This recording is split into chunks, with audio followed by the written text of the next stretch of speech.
நம்முடைய ஆண்டவரும் கர்த்தருமாகிய இயேசு கிறிஸ்துவின் நாமத்திலே உங்கள் அனைவரையும் அன்போடு கூட இந்த வேத படிப்புக்காக வரவேற்று கொள்ளுகிறேன். எனவே ஆண்டவருடைய கிருபையினாலே சோபலம் பெற்று உங்களுடைய ஜெபத்தினாலும் கூட பலம் பெற்று வேத படிப்பை தொடர்ந்து நடத்த ஆண்டவர் கொடுத்த பலத்துக்காக அவருக்கே மகிமை உண்டாவதாக. எனவே வந்திருக்கிற யாவரையும் நான் உங்களை இயேசு கிறிஸ்துவின் நாமத்திலே உங்களை வாழ்த்தி ஆசீர்வதித்து வரவேற்றுக் கொள்ளுகிறேன். ஆன்லைனிலே கூட இணைந்திருக்கின்ற இந்த வலைத்தளத்தினூடாக இணைந்திருக்கின்ற அருமையான குடும்பங்கள், விசுவாச குடும்பத்தாரையும் இயேசு கிறிஸ்துவின் நாமத்திலே வாழ்த்தி அன்போடு கூட வரவேற்றுக் கொள்ளுகிறேன். எனவே அன்பானவர்களே, நாம் வழமை போல் ஒரு பாடலை பாடி ஜெபத்தோடு வேத படிப்புக்காக நாங்கள் செல்வோமாக. நம் அனைவருக்கும் ஒரு தெரிந்த பாடல், உன்னதமானவரின் உயர் மறைவில் இருக்கிறவன் என்ற பாடல். நிச்சயமாக இந்த உங்களுடைய டெலிவிஷனுக்குள்ளாக இந்த பாடல்கள் வரிகள் வரும். நீங்கள் சேர்ந்து பாடி ஒருமனப்பட்டு ஜெபம் பண்ணி நாங்கள் வேதத்தை கற்றுக்கொள்வோமாக. நாம் எல்லாருமாக இந்த பாடலை ஒரு விசை உற்சாகத்தோடு தேவ சமூகத்திலே வாக்குத்தத்தமாகிய இந்த பாடலை பாடுவோமாக. பாடுவோம். உன்னதமானவரின் உயர் மறைவிலிருக்கிறவன், சர்வ வல்லவரின் நிழலில் தங்குவான், இது பரமசிலாக்கியமே. சர்வ வல்லவரின் நிழலில் தங்குவான், இது பரமசிலாக்கியமே. அவர் சேட்டையின் கீழ் அடைக்கலம் புகவே தம் சிறகுகளால் மூடுவார். அவர் சேட்டையின் கீழ் அடைக்கலம் புகவே தம் சிறகுகளால் மூடுவார். தேவனுன் அடைக்கலமே, என் கோட்டையும் அரணும் அவர். அவர் சத்தியம் பரிசயம் கேடகமாம், என் நம்பிக்கையும் அவரே. அவர் சத்தியம் பரிசயம் கேடகமாம், என் நம்பிக்கையும் அவரே. அவர் சேட்டையின் கீழ் அடைக்கலம் புகவே தம் சிறகுகளால் மூடுவார். அவர் சேட்டையின் கீழ் அடைக்கலம் புகவே தம் சிறகுகளால் மூடுவார். 1000 10,000 பேர்கள் உன் பக்கம் விழுந்தாலும், அது ஒரு காலத்தும் உன்னை அணுகிடாதே. தேவனுன் தாபரமே, அது ஒரு காலத்தும் உன்னை அணுகிடாதே. உன் தேவனுன் தாபரமே. அவர் சேட்டையின் கீழ் அடைக்கலம் புகவே தம் சிறகுகளால் மூடுவார். அவர் சேட்டையின் கீழ் அடைக்கலம் புகவே தம் சிறகுகளால் மூடுவார். ஜெபம் செய்வோம் இந்த நாளிலும் கூட. பிதாவே, இந்த மாலை வேளையிலும் உம்முடைய பாதத்தின் அடியில் வந்து உம்முடைய வேதத்தை கற்றுக்கொள்ள நாம் கூடி வந்திருக்கிறோம். எங்கள் பிதாவே, இன்று வரைக்கும் நாங்கள் ஜீவன் உள்ளவர்களாக இருப்போம் என்றால் உங்களுடைய கிருபையும் இரக்கமும் தயவும் தான். எங்கள் தேவனாகிய ஆண்டவரே, இந்த நாளில் உம்முடைய சமூகம் பிரசன்னம் எங்களோடு கூட இருந்து உம்முடைய வேத எழுத்துக்களை கற்றுக்கொள்ள எங்களுக்கு உதவி செய்யும். இந்த வேதத்தை ஆண்டவரே நீர் எங்களுடைய பாசையிலே மொழிபெயர்த்து கொடுப்பதற்கு பல வகையிலும் அநேக மக்களை வைத்து பல கஷ்ட துன்பங்களிலும் இன்னல் போராட்டங்கள் எதிர்ப்புகள் மத்தியிலும் நீர் மொழிபெயர்த்து கொடுத்திருக்கிறீர் ஆண்டவரே. அதற்காக நாங்கள் நன்றி கூறுகிறோம். அந்த மக்களுக்காகவும் நன்றி கூறுகிறோம் பிதாவே. தேவரின் இந்த நாளிலும் வாஞ்சியோடு தாகத்தோடு கற்றுக்கொள்ளுகிறவர்களை ஆசீர்வதியும். தவணமுள்ள ஆத்மாவை கர்த்தர் திருப்தியாக்குகிறார் என்றபடி இவர்கள் இந்த நாளிலும் திருப்தி அடைந்து அறிவடைந்து தெளிவடைந்து உம்மை நோக்கி நெருங்கி கிட்டிச் சேர உதவி செய்வீராக. எங்கள் பிதாவே, உம்முடைய வேதந்தானப்பா எங்களுக்கு இன்பமும் அதுவே பலனுமாக இருக்கிறது. எங்கள் ஆத்துமா உம்முடைய வார்த்தையினால் வாழுகிறது ஐயா. தேவரீர், இந்த நாளிலும் நாங்கள் கற்றுக்கொள்ளப் போகிற பகுதியை ஆசீர்வதித்து அதுக்குரிய ஆண்டவரே சத்தியத்தை உண்மையை எங்கள் கற்றுக் கொடுக்கும்படி இயேசு கிறிஸ்து நாமத்திலே உங்களிடத்தில் கெஞ்சி கேட்கிறோம், மன்றாடுகிறோம் அன்பு பிதாவே. ஆமேன். சரி அன்பானவர்களே,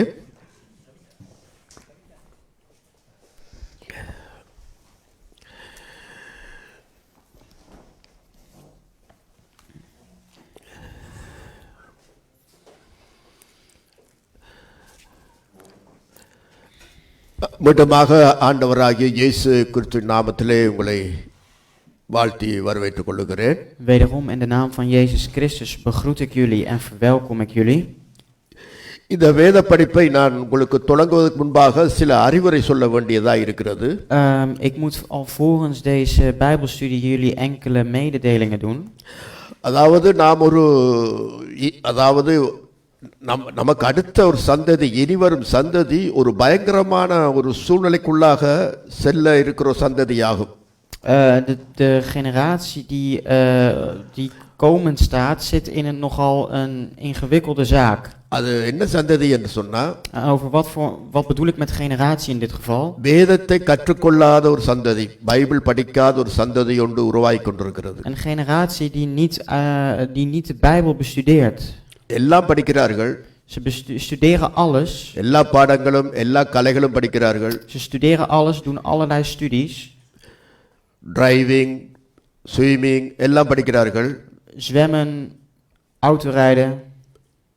மியூசிக் எல்லாம் கற்றுக்கொள்ளுகிறார்கள். Muziek leert men. ஆனால் வேதத்தை கற்றுக்கொள்ள மட்டும் நேரம் இல்லாமல் கற்றுக்கொள்ள மனமில்லாத ஒரு சந்ததி உருவாகி கொண்டிருக்கிறது. Maar een generatie die niet bereid is om uit de Bijbel te studeren, begint nu steeds groter te worden. ஒரு ஆபத்து. En dat is een gevaar.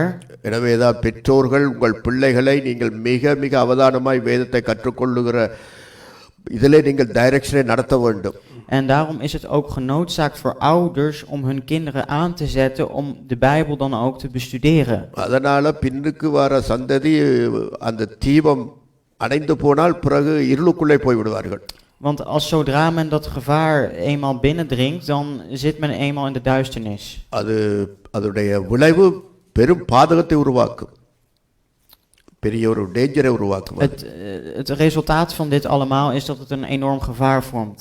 அதனால பைபிள் ஸ்டடி, வேதத்தை கற்றுக்கொள்ளும்படியாய் ஊக்குவியுங்கள் உங்கள் பிள்ளைகளை. Dus zet je kinderen erop aan en dring tot ze door dat ze de Bijbelstudies moeten bijwonen. அது உங்கள் கடமை. En dat is jullie plicht. அது வேதத்தில் ஆண்டவர் தன் பெற்றோருக்கு, தகப்பன்மாருக்கு அதை சொல்லி கொடுத்திருக்கிறார். Dat heeft de Heer zelf in het woord voor de ouders gegeven. உன் பிள்ளைகளுக்கு நீ கருத்தாய் போகையிலும் வருகையிலும் கருத்தாய் அவர்களுக்கு போதித்து. Onderwijs je kinderen daarom ook krachtig. அது ஒரு கட்டளை மாதிரி உண்டு. En dat kun je zien als een gebod. அப்போ ஆண்டவருக்கு தெரியும், தன்னுடைய வார்த்தையை ஒரு சந்ததி கற்றுக்கொள்ளாமல் பெற்றோர்கள் தன்னுடைய கடமையை விட்டால் என்ன ஆபத்து வரும் என்று கர்த்தர் அறிவார். En als ouders dan niet meer aan die plicht houden, dan weet de Heer en weet u ook wel wat voor een gevaar hierna komt. எனவே நீங்க இந்த காரியத்தை நான் உங்களை ஒரு எச்சரிப்பாக நான் முன்வைக்கிறேன். Dit is iets waarvoor ik jullie wil waarschuwen. ஏண்டா நான் பல சபைகளுக்கும் போகிறாள், அநேகரோடு தொடர்பு இருக்கு, வெளி மக்களோடு கூட தொடர்பு இருக்கு எனக்கு. Ik ga naar vele gemeentes, heb vele connecties, zowel binnen als buiten deze gemeente. பல பாஸ்டர்மார் ஊழியக்காரர்களோடும் எனக்கு தொடர்பு இருக்கு. Met vele pastoors en andere bedienden. அவர்கள் சம்பவங்களை நான் எல்லாம் டோட்டலாக பார்க்கும் பொழுது இனி வரும் சந்ததி கர்த்தருடைய வேதத்தை நேசிக்காத ஒரு சந்ததி உருவாகி கொண்டிருக்கு. Er begint steeds meer een groepering te ontstaan die niet van het woord houdt. அதனால நான் உங்களுக்கு இதை சொல்லி வைக்கிறேன், நீங்க ஜாக்கிரதையா இருந்து உங்கள் பிள்ளைகளை காத்துக்கொள்ளுங்கள். Daarom zeg ik dit ook en wees daarom ook paraat met je kinderen. கணக்கு ஒப்புவிக்கும் நாளிலே உங்கள் பிள்ளைகளை குறித்தும் பெற்றோர்கள் கணக்கு ஒப்புவிக்க போவீர்கள். Want op de dag dat je je zonde moet opbiechten, zul je als ouder zijn dit ook moeten opbiechten. Okay, நாங்கள் நாங்கள் படிப்புக்காய் போவோம். Laten we verder gaan met de studie. எனவே பேதுரு நிருபத்தை நாங்கள் தொடர் படிப்பாக படித்துக் கொண்டு வருகிறோம். Wij behandelen nu inmiddels Petrus als echt een vervolgstudie. 1 பேதுரு 3ஆம் அதிகாரம் 1 Petrus hoofdstuk 3. எடுத்துக்கொள்வோமாக. யாவருமா பேதுரு நிருபம் 1 பேதுரு 3ஆம் அதிகாரம். அதனுடைய சென்ற முறை நாம் 7ஆம் வசனங்கள் வரைக்கும் வாசித்ததாக படித்ததாக எனக்கு ஞாபகத்திலே உண்டு. Volgens mij hebben we tot vers 7 de vorige keer behandeld. இன்றைக்கு 8ஆம் வசனத்திலிருந்து நாங்கள் வாசிப்போம். Laten we daarom ook vanaf vers 8 lezen. 1 பேதுரு 3ஆம் அதிகாரம் 8ஆம் வசனத்திலிருந்து Van vers 8 நான் வாசிக்கிறேன். lees ik. மேலும் நீங்கள் எல்லாரும் ஒருமனப்பட்டவர்களும் இரக்கம் உள்ளவர்களுமாய் இருந்து சகோதர சிநேகம் உள்ளவர்களும் மன உருக்கம் உள்ளவர்களுமாய் இணக்கம் உள்ளவர்களுமாய் இருந்து தீமைக்கு தீமையும் உதாசனத்துக்கு உதாசனத்தையும் சரி கட்டாமல் அதற்கு பதிலாக நீங்கள் ஆசீர்வாதத்தை சுதந்திரித்துக் கொள்ளும்படி அழைக்கப்பட்டிருக்கிறீர்கள் என்று அறிந்து ஆசீர்வதியுங்கள். ஜீவனை விரும்பி நல்ல நாட்களை காண வேண்டும் என்றிருக்கிறவன் பொல்லாப்புக்கு தன் நாவையும் கபடத்துக்கு தன் உதடுகளையும் விலக்கி காத்து பொல்லாப்பை விட்டு நீங்கி நன்மை செய்து சமாதானத்தை தேடி அதை பின்தொடர கடவன். கர்த்தருடைய கண்கள் நீதிமான்கள் மேல் நோக்கமாயிருக்கிறது, அவருடைய செவிகள் அவர்கள் வேண்டுதலுக்கு கவனமாயிருக்கிறது. தீமை செய்கிறவர்களுக்கோ கர்த்தருடைய முகம் விரோதமாயிருக்கிறது. நீங்கள் நன்மையை பின்பற்றுகிறானால் உங்களுக்கு தீமை செய்கிறவன் யார்? வாசிங்க. Ten slotte, wees allen eensgezind, vol medeleven. Heb de broeders lief, wees barmhartig en vriendelijk. Vergeld geen kwaad met kwaad of laster met laster. Maar zegen daarentegen, omdat u weet dat u daartoe geroepen bent. Opdat u zegen zult beërven. Want wie het leven wil liefhebben en goede dagen zien, die moet zijn tong weerhouden van het kwaad en zijn lippen van het spreken van bedrog. Die moet zich afkeren van het kwaad en het goede doen. Die moet vrede zoeken en die najagen. Want de ogen van de Heere rusten op de rechtvaardigen en zijn oren zijn gericht op hun gebed. Maar het aangezicht van de Heere is tegen hen die kwaad doen. Ja. அதாவது தொடர்ந்து பேதுரு கீழ்ப்படிதலை குறித்தே பேசிக்கொண்டு தான் வருகிறார். Dus Petrus heeft het hier steeds over gehoorzaamheid. அதை நாங்கள் 2ஆம் அதிகாரத்திலிருந்தே நாங்கள் அதை பார்த்திருக்கிறோம். En dat hebben we al gelezen vanaf hoofdstuk 2. அதாவது அங்கே எதற்கெல்லாம் நாம் கீழ்ப்படிய வேண்டும் என்று பார்த்தோம். Waarvoor moesten wij allemaal gehoorzaam zijn? 1 அதிகாரங்களுக்கு, 1 voor autoriteiten. அரசாங்கத்துக்கு, voor de regering. அதாவது அதிகாரங்கள் என்பது அரசாங்கங்களும். Autoriteiten vallen onder natuurlijk de regering. வேலை செய்கின்ற இடத்திலே உங்களுடைய எஜமான்களுக்கு. Voor je werkbaas. இனி ஸ்திரீகளுக்கு, பெண்களுக்கு வரும்பொழுது கணவனுக்கு கீழ்ப்படிய வேண்டும். Als vrouw zijnde hoor je je echtgenoot, je man te gehoorzamen. அதே சமயம் கணவன்மார் தங்கள் மனைவிகளுக்கு கனம் பண்ண வேண்டும், அதாவது ரெஸ்பெக்ட் கொடுக்க வேண்டும் என்று. Zo moet er ook respect worden verleend. இந்த கனம் என்பது ரெஸ்பெக்ட் பண்ணுதல் என்பது சாதாரண ரெஸ்பெக்ட் அல்ல.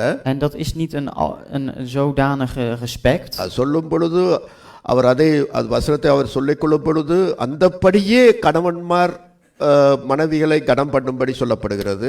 Staat zeg maar van evenzo, vrouwen wees uw man op die manier onderdanig. அந்தப்படி என்று சொன்னால் ராஜாவை எப்படி கனம் பண்ணுகிறீர்களோ, எப்படி எஜமான்களை கனம் பண்ணுகிறீர்களோ, எப்படி மேல் அதிகாரிகளை கனம் படுத்துகிறீர்களோ அதே கனத்தை மனைவிமார்களுக்கு நீங்கள் கொடுக்க வேண்டும். En evenzo, dat is een verwijzing naar van in hoeverre jij respect hebt voor de koning, voor de regering, voor de autoriteiten, jouw werkbaas. Zo moet je dan ook respect hebben. மனைவிமார்களுக்கும் சொல்லப்படுகிறது அந்தப்படியே நீங்கள் உங்களுடைய சொந்த புருஷர்களுக்கு கீழ்ப்படியுங்கள் என்று. En er staat er ook van evenzo, vrouwen wees uw eigen man onderdanig. அப்ப அது எப்படி அந்தப்படி என்று சொன்னால் எப்படி நீங்கள் அதிகாரங்களுக்கு கீழ்ப்படுகிறீர்களோ அந்தப்படி கீழ்ப்படியுங்கள். Dus op dezelfde manier dat je autoriteiten gehoorzaamt, moet jij ook je echtgenoot gehoorzamen. இப்போ இந்த 8ஆம் வசனத்தை நீங்க வாசிக்கும் பொழுது, als men nu vers 8 leest, அவர் அந்த ஒரு சொல்லு போட்டிருக்கிறார், மேலும்.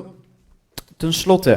அந்த மேலும் இதை விட இன்னும் இருக்கு, அதை விட இதுவும் நீங்கள் செய்ய வேண்டும் என்று இங்கே சொல்ல வருகிறார். Dus tenslotte in mijn vertaling, maar bovenal betekent in dit geval dat met alles wat ik net heb opgenoemd, daarboven. மேலும் என்னவா மேலும் அவர் சொல்ல வருகிறது என்ன? Bovenal, wat is dat dan? 5 காரியங்களை சொல்லுகிறார். Worden 5 dingen vermeld. ஒவ்வொன்றாக பார்ப்போம். Laten we die één voor één doornemen. நீங்கள் எல்லாரும். Wees allen.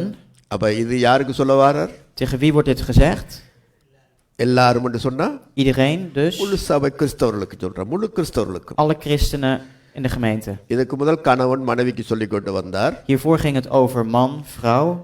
இப்ப சொல்லுகிறார், நீங்கள் எல்லாரும், சபை மக்கள் எல்லாரும், கிறிஸ்தவ விசுவாசிகள் எல்லாரும்.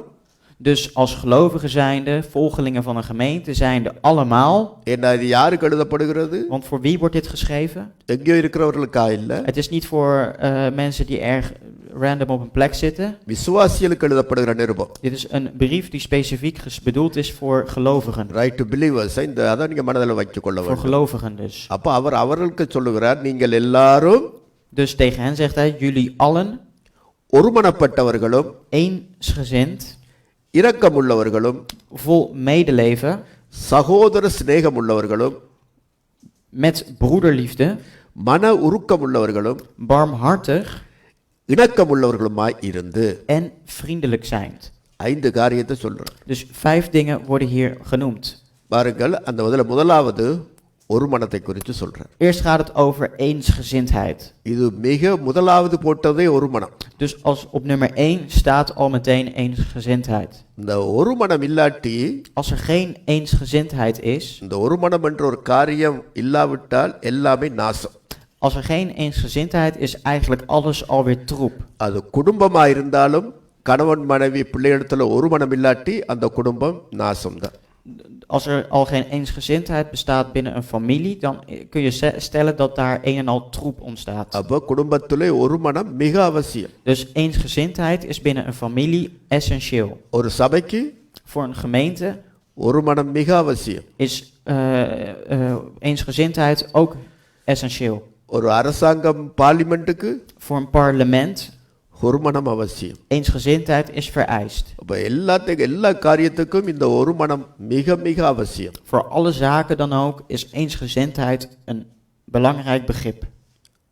சில நேரத்துல 7 பேர் சபையில இருந்தா, stel dat er 7 mensen in een kerk zijn, 8 காரியங்கள் இருக்கும் அங்கே சொல்லுவார்கள். இப்படி செய்தா அப்படி செய்தா 8 காரியங்கள் காணப்படும். worden er 8 zaken opgenoemd.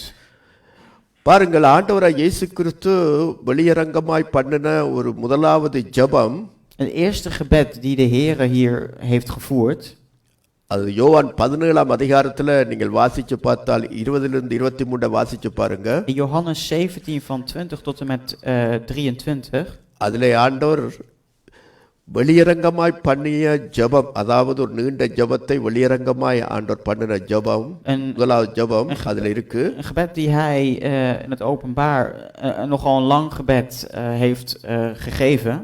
அதாவது பாருங்க, அதுல போடப்பட்டிருக்கு 20ஆம் வசனத்திலிருந்து 23. Dus Johannes hoofdstuk 17 van vers 20 tot en met 23. ஒரு நீண்ட ஜெபம் அது. is nogal een lang gebed. ஆனா எதற்காக இவ்வளவு வசனத்தை இந்த ஜெபித்திருக்கிறார் பாருங்கள். வாசிப்போம். நான் இவர்களுக்காக வேண்டிக் கொள்கிறதும் அல்லாமல் இவர்களுடைய வார்த்தையினால், 20ஆம் வசனமா 17, சரியா? நான் இவர்களுக்காக வேண்டிக் கொள்ளுகிறதும் அல்லாமல் இவர்களுடைய வார்த்தையினால் என்னை விசுவாசிக்கிறதுக்காகவும் வேண்டிக் கொள்ளுகிறேன். ஜெபிக்கிறாராம். என்னவாம்? 21, அவர்கள் எல்லாரும் ஒன்றாயிருக்கவும், பிதாவே, நீர் என்னை அனுப்பினதை உலகம் விசுவாசிக்கிறதுக்காக நீர் என்னிலேயும் நான் உம்மிலேயும் இருக்கிறது போல அவர்கள் எல்லாரும் நம்மில் ஒன்றாயிருக்கவும் வேண்டிக் கொள்ளுகிறேன். நாம் ஒன்றாயிருக்கிறது போல அவர்களும் ஒன்றாயிருக்கும்படி நீர் எனக்கு தந்த மகிமையை நான் அவர்களுக்கு கொடுத்தேன். ஒருமைப்பாட்டில் அவர்கள் தேறியுள்ளாய் இருக்கும்படிக்கும் என்னை நீர் அனுப்பினதையும் நீர் என்னில் அன்பாய் இருக்கிறது போல அவர்களிலும் அன்பாய் இருக்கிறதையும் உலகம் அறியும்படிக்கும் நான் அவர்களிலும் நீர் என்னிலும் இருக்கும்படி வேண்டிக் கொள்ளுகிறேன். வாசி. En ik bid niet alleen voor dezen, maar ook voor hen die door hun woord in mij zullen geloven, opdat zij allen één zullen zijn, zoals u, Vader, in mij en ik in u. Dat ook zij in ons één zullen zijn, opdat de wereld zal geloven dat u mij gezonden hebt. En ik heb hun de heerlijkheid gegeven, die u mij gegeven hebt, opdat zij één zijn, zoals wij één zijn. Ik in hen en u in mij, opdat zij volmaakt één zijn en opdat de wereld erkent dat u mij gezonden hebt en hen liefgehad hebt, zoals u mij hebt liefgehad. பார்த்தீங்களா இங்கே கவனிங்க இங்கே போகும்பொழுது ஒரு மனதை குறித்து ஒன்றாய் இருக்க வேண்டும் என்பதை குறித்து ஆண்டவர் தெளிவாக தன்னுடைய சீடர்கள் தன் விட்டு போன பிள்ளைகள் இருக்க வேண்டும் என்பதை அவர் தெளிவுபடுத்துகிறார். Dus de Heere openbaart hier als het ware en benadrukt het nogmaals om eensgezind te zijn en één te zijn met elkaar. அவ பாருங்க, ஆண்டவர் பப்ளிக்கா தன்னுடைய சீடர்கள் தான் போன பிறகு ஒன்றாய் ஒரு மனப்பாட்டில் இருக்க வேண்டும் என்பதை எவ்வளவாக ஆண்டவர் ஜெபிச்சிருக்கிறார் என்பதை பாருங்க. Dus kijk eens hoe vaak de Heere dat als gebed heeft gebruikt, dat zijn discipelen, zijn volgelingen, eensgezind zullen handelen. ஆனால் இன்றைய நாட்களிலே இதெல்லாம் பார்க்கும் பொழுது ஆண்டவருடைய ஜெபம் கேட்கப்பட்டதோடு சந்தேகமாக இருக்கு. Deze dagen is het toch de vraag van, is het gebed van de Heere wel verhoord? ஆனால் நிச்சயமாக தேவனுடைய பிள்ளைகள் தேவனிடத்திலே அதிகமாய் அன்பு கூறுகிறவர்கள், Maar zeker Gods kinderen die hem vooral veel om hem geven, ஒருவர் அன்பாய் ஒரு மனமாத்தான் இருப்பார்கள். zullen eensgezind en elkaar lief hebben. அதாவது ஆண்டவரை முழு இருதயத்தோடும் அன்பு கூறுகிறவர்கள், Zij die met volle hart van de Heere houden, அவர்கள் ஒரு அன்பாய், அதாவது ஒரு மனதோடு அன்பாய் இருப்பார்கள். zij zullen de een ander lief hebben. ஆனால் வித்தியாசமான சிந்தனை இருந்தால் ஒரு மனம் இருக்காது. Maar als er verschillende gedachten zijn, dan zal eensgezindheid niet optreden. ஆண்டவரிடத்திலே அதிகமான அன்பு இல்லாமல் போனால் நமக்கு மற்றவர்களை குறித்தும் கூட அக்கறை இருக்காது. Als de liefde verdwijnt bij de Heere, dan maken wij ook ons niet zoveel zorgen om de ander. எனவே தான் பாருங்கள், நம்முடைய சிந்தனையில வித்தியாசம் இருக்கு. Gedachtegang kan verschillen, நம்முடைய சிந்தனையில ஒருவருடைய சிந்தனை வித்தியாசம். want ieders gedachte is weer anders. நம்முடைய செயல்ல வித்தியாசம் இருக்கு. In onze daden zit er ook verschil. நம்முடைய திறமைகள், டேலண்ட்கள்ல வித்தியாசம் இருக்கு. In onze kwaliteiten, in onze talenten zit ook verschil. ஆனால் அப்படி வித்தியாசம் தான் ஆக்கள் இருக்கு. ஆனால் நாம் ஒரு மனதை காத்து கொள்ள வேண்டும் என்று வேதம் சொல்லுகிறது. Maar dat wij eensgezindheid moeten behouden, dat is wat het woord benadrukt. பாருங்கள், இலங்கை இந்தியாவில் நீங்க பார்த்தீங்கன்னா மாட்டு வண்டியில பார்க்கலாம். Als men in Sri Lanka en India kijkt, ziet men soms van die koeienstoet. பல அதாவது ஆப்பிரிக்கா நாடுகள், ஏழ்மை நாடுகளில் அந்த மாட்டு வண்டி 2 மாடு கொண்டு போவார்கள். வண்டியில் ஒரு வண்டியில் 2 மாடுகள் இழுத்து கொண்டு போகும். Dus waar een kar die je hebt en die wordt getrokken door 2 koeien of runderen. அந்த 2 மாடும் ஒருமனப்பட்டா தானே அந்த வண்டியில் ஓடும். En als die 2 koeien of die runderen eensgezind zijn, dan kan die kar natuurlijk voortgaan. அந்த மிருகங்களுக்கே ஒரு மனம் அவசியம் என்று சொன்னா, Als eensgezindheid al vereist is bij dieren, மனிதன் தன்னுடைய காரியங்கள், தன்னுடைய குடும்பத்துக்கு, சபைக்கு எவ்வளவு ஒரு மனம் அவசியம். in hoeverre is het dan wel niet vereist dat de mens in zijn gezin, gemeente, eensgezind is? நான் இப்படி ஒரு சம்பவம் கேள்விப்பட்டேன். Ik heb van deze zaak ooit gehoord. அதாவது ஒரு சபையில பெரிய உபவாச கூட்டம் முடிந்த பிறகு, Nadat er een vastingsceremonie heeft plaatsgevonden in de kerk, அப்போ அங்கே இருக்கிற மூப்பர்கள் சரி முடிஞ்ச பிறகு என்ன சாப்பாடு கொடுக்கலாம் சபையாக்களுக்கு vroegen de oudsten zich af van wat voor eten kunnen we de mensen voorschrijven. அப்போ அது ஒரு மூப்பர் சொன்னார் முட்டை குழம்பு கொடுக்கலாம். De ene oudste zei van we kunnen hen een eiercurry geven. இல்லாத முட்டை சில நேரத்தில் அது பழுதா போன முட்டை இருந்தால் அதெல்லாம் கூடாது, வேணுமெண்டா சாம்பார் சாதத்தை போட்டு கொடுப்போம். De ene zei van eieren zullen wel eens kunnen bedorven zijn, dat moeten we ook niet hebben. Laten we een mengsel doen van linzen en wat groenten.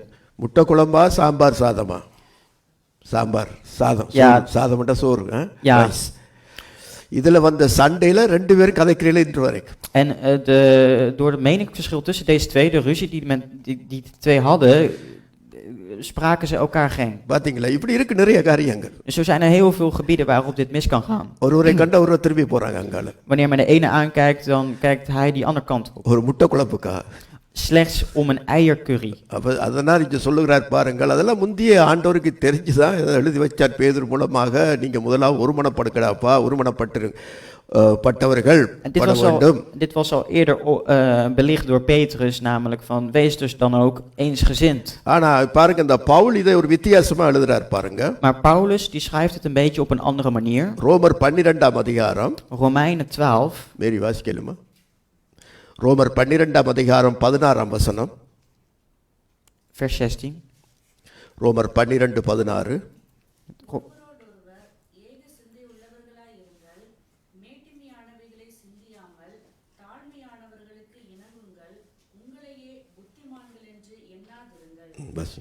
Wees eensgezind onder elkaar. Streef niet naar de hoge dingen, maar houd u bij de nederige. Wees niet wijs in eigen oog.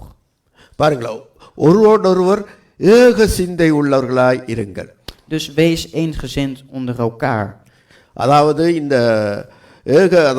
இந்த ஏக சிந்தை அல்லது இந்த ஒரு மனம் வராமல் இருப்பதற்கு என்ன காரணம்?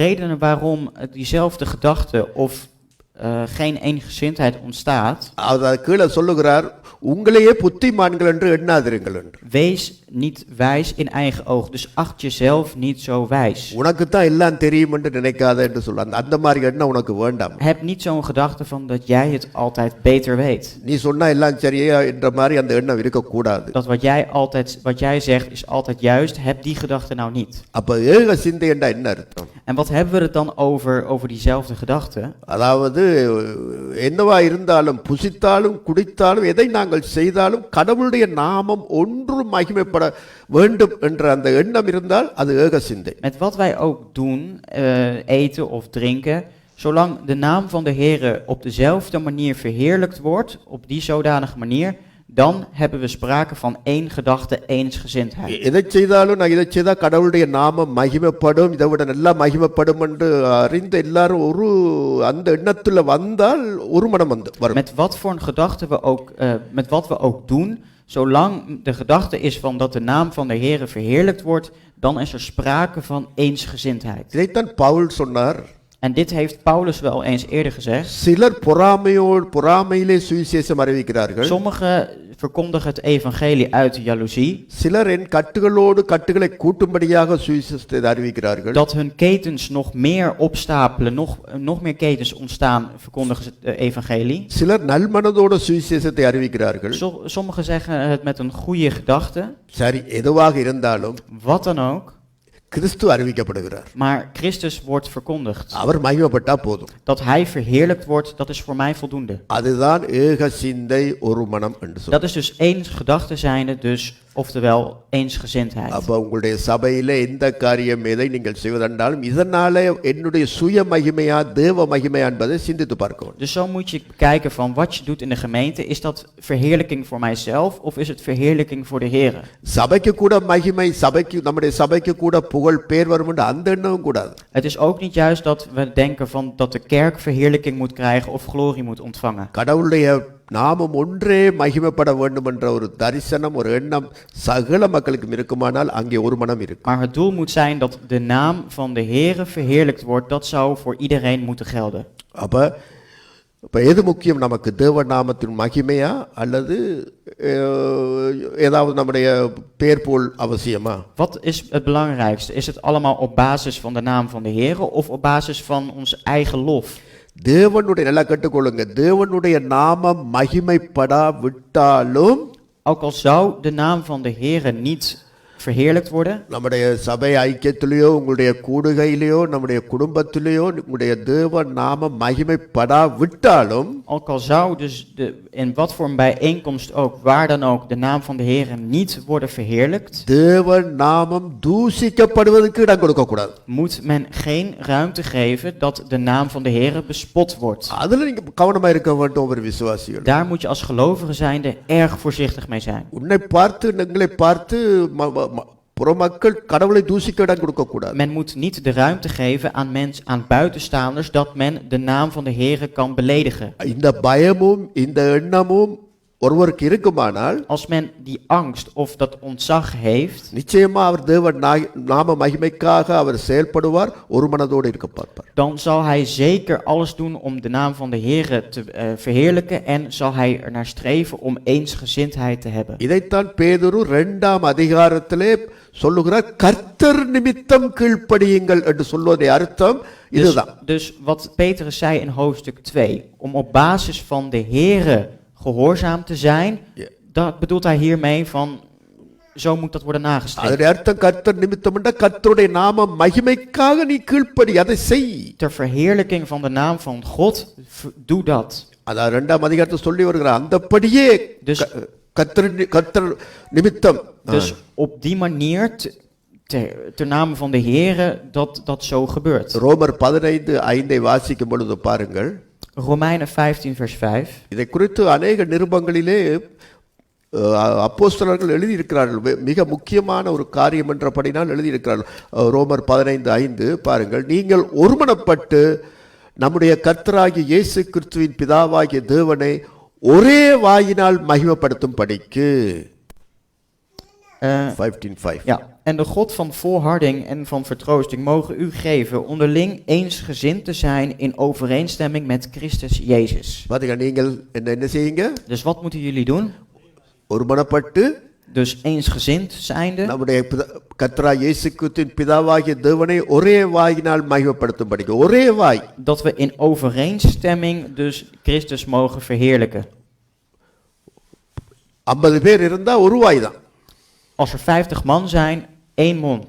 ஆதி கிறிஸ்தவ சபையில எல்லாருக்கும் ஒரே இருதயம் இருந்ததுன்னு வாசிக்கிறோம். We lezen dat in de vroege christenen in die tijden dat men één hart had. அதாவது ஏறத்தாழ 3000 பிறகு 4000 ரட்சிக்கப்பட்டார்கள்.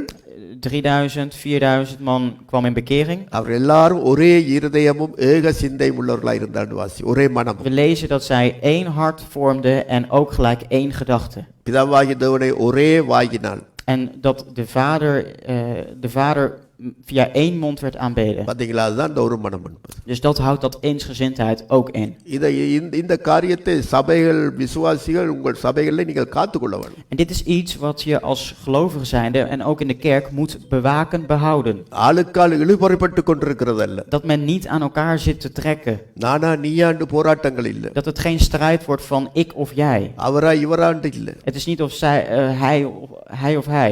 என் பிள்ளையா உன் பிள்ளையான்றதல்ல. Niet dat het mijn kind is of jouw kind is. யாராக இருந்தாலும் தேவநாமம் மகிமைப்பட்டால் போதும் என்ற அந்த எண்ணம் நமக்கு அவசியம். De gedachte moet zijn van wie het ook is, zolang de naam van de Heere wordt verheerlijkt. அப்ப ஒரு மனதுல மிகுந்த சந்தோஷம் இருக்கு. In eensgezindheid zal dan ook enorm veel vreugde komen kijken. இப்ப பாருங்க, ஒருவர் வேற சிந்தை, அவர் வேற சிந்தை, இவர் வேற சிந்தை என்றா அந்த இடத்துல சந்தோஷம் இருக்குமா? Zal er vreugde zijn als de ene een bepaalde gedachte heeft, de andere een andere gedachte heeft? மகிழ்ச்சி இருக்காது. Er zal geen vreugde zijn.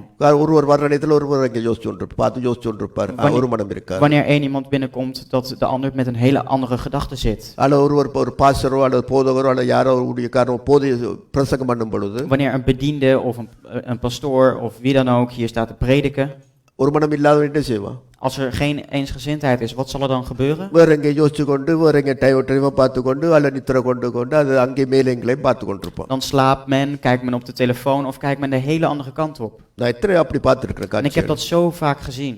இவர் என்ன சொல்ல, நான் என்ன கேட்க என்று போட்டிருக்கிற மாதிரி. Het is meer van, wat wil hij mij nou zeggen en wat moet ik hierbij denken? ஒரு மனம் இல்லாத தன்மை. Dat zijn dingen die niet kenmerkend zijn voor eensgezindheid. இதெல்லாம் ஆண்டவர் கவனிச்சு கொண்டு தான் இருப்பார். Dit is iets wat de Heere voortdurend in de gaten houdt. அந்த பயம் நமக்கு அவசியம். Dus die angst, dat is noodzakelijk voor ons. அப்ப இந்த ஒரு மனம் சும்மா கிடைக்காது, ஏதோ கடையில வாங்குற சாமான் இல்ல. En eensgezindheid, dat krijg je niet zomaar. Dat is niet iets wat je kan kopen in de winkel. இதுவரைக்கும் நான் சொன்னது உங்களுக்கு விளங்கிச்சுதா?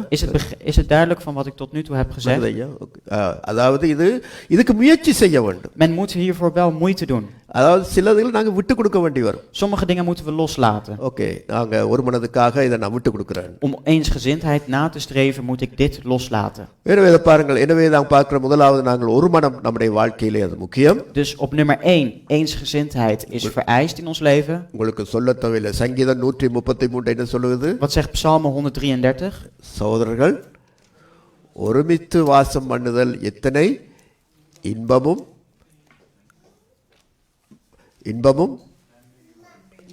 நன்மையுமாய் இருக்கிறது, அங்கே கர்த்தர் என்ன செய்கிறாராம்?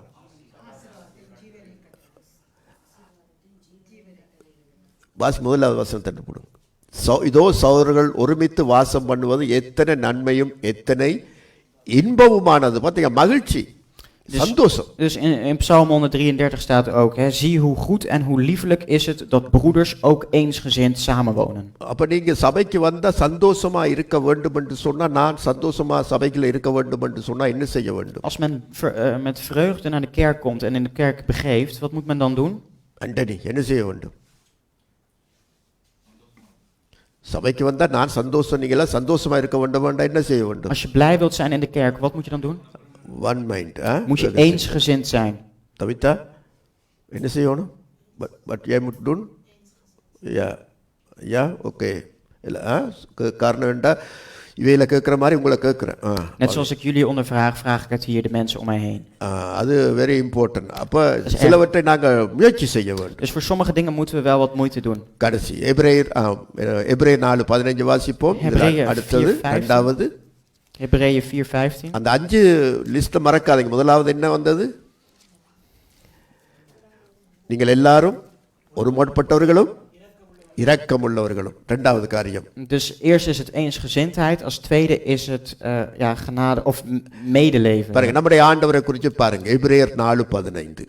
நம்முடைய பலவீனங்களை குறித்து பரிதபிக்க கூடாத பிரதான ஆசாரியர் நமக்கு இராமல் எல்லா விதத்திலும் நம்மை போல் சோதிக்கப்பட்டும் பாவம் இல்லாதவராய் இருக்கிற பிரதான ஆசாரியரே நமக்கு இருக்கிறார்.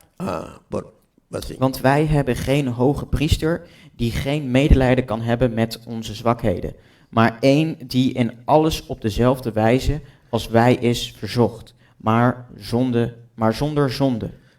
பாருங்க, எப்படிப்பட்ட பிரதான ஆசாரியர் நம்முடைய ஆண்டவர் இயேசு கிறிஸ்து எப்படி இருக்கிறாராம்? Dus hoe zou je Jezus Christus in de gedaante van hoge priester kunnen beschrijven? எங்களுடைய பலவீனங்கள், நாங்கள் விழுந்து போற பாவங்கள், நாங்கள் தவறி விழுந்து போறது எல்லாத்தையும் அவர் பார்த்து அதுகளை குறித்து de zwakheden die wij wellicht oplopen, tekortkomingen, moeilijkheden, பரிதபிக்க கூடாத. அப்படின்னா என்ன அர்த்தம்? பரிதபிக்க கூடாத என்று சொன்னா அது வேற என்ன மாதிரி நாங்கள் தமிழ்ல சொல்லலாம்? பரிதபிக்க கூடாத என்று சொன்னா பரிதபிக்க மாட்டாராமா? பரிதபிக்க முடியாத பிரதான ஆசாரியர் கடின இருதயமுள்ள ஆசாரியரை போயிருமே. die geen medelijden kan hebben. Dus wat betekent பரிதபிக்க dat? கூடாத பிரதான ஆசாரியர் நமக்கு இராமல். பரிதபிக்க கூடாத பிரதான ஆசாரியர் நமக்கு இல்லாமல் பரிதபிக்க கூடிய. Very good. Dus wij hebben geen hoge priester die geen medelijden kan hebben, maar hij daarentegen kan juist wel die medelijden hebben. அப்ப அவர் எப்படிப்பட்டவர் பாருங்கள். அதாவது அவர் நம்முடைய குறித்து பரிதபிக்கிற ஒரு ஆசாரியர் நமக்கு இருக்கிறார். Dus zo'n hoge priester hebben wij die medelijden toont.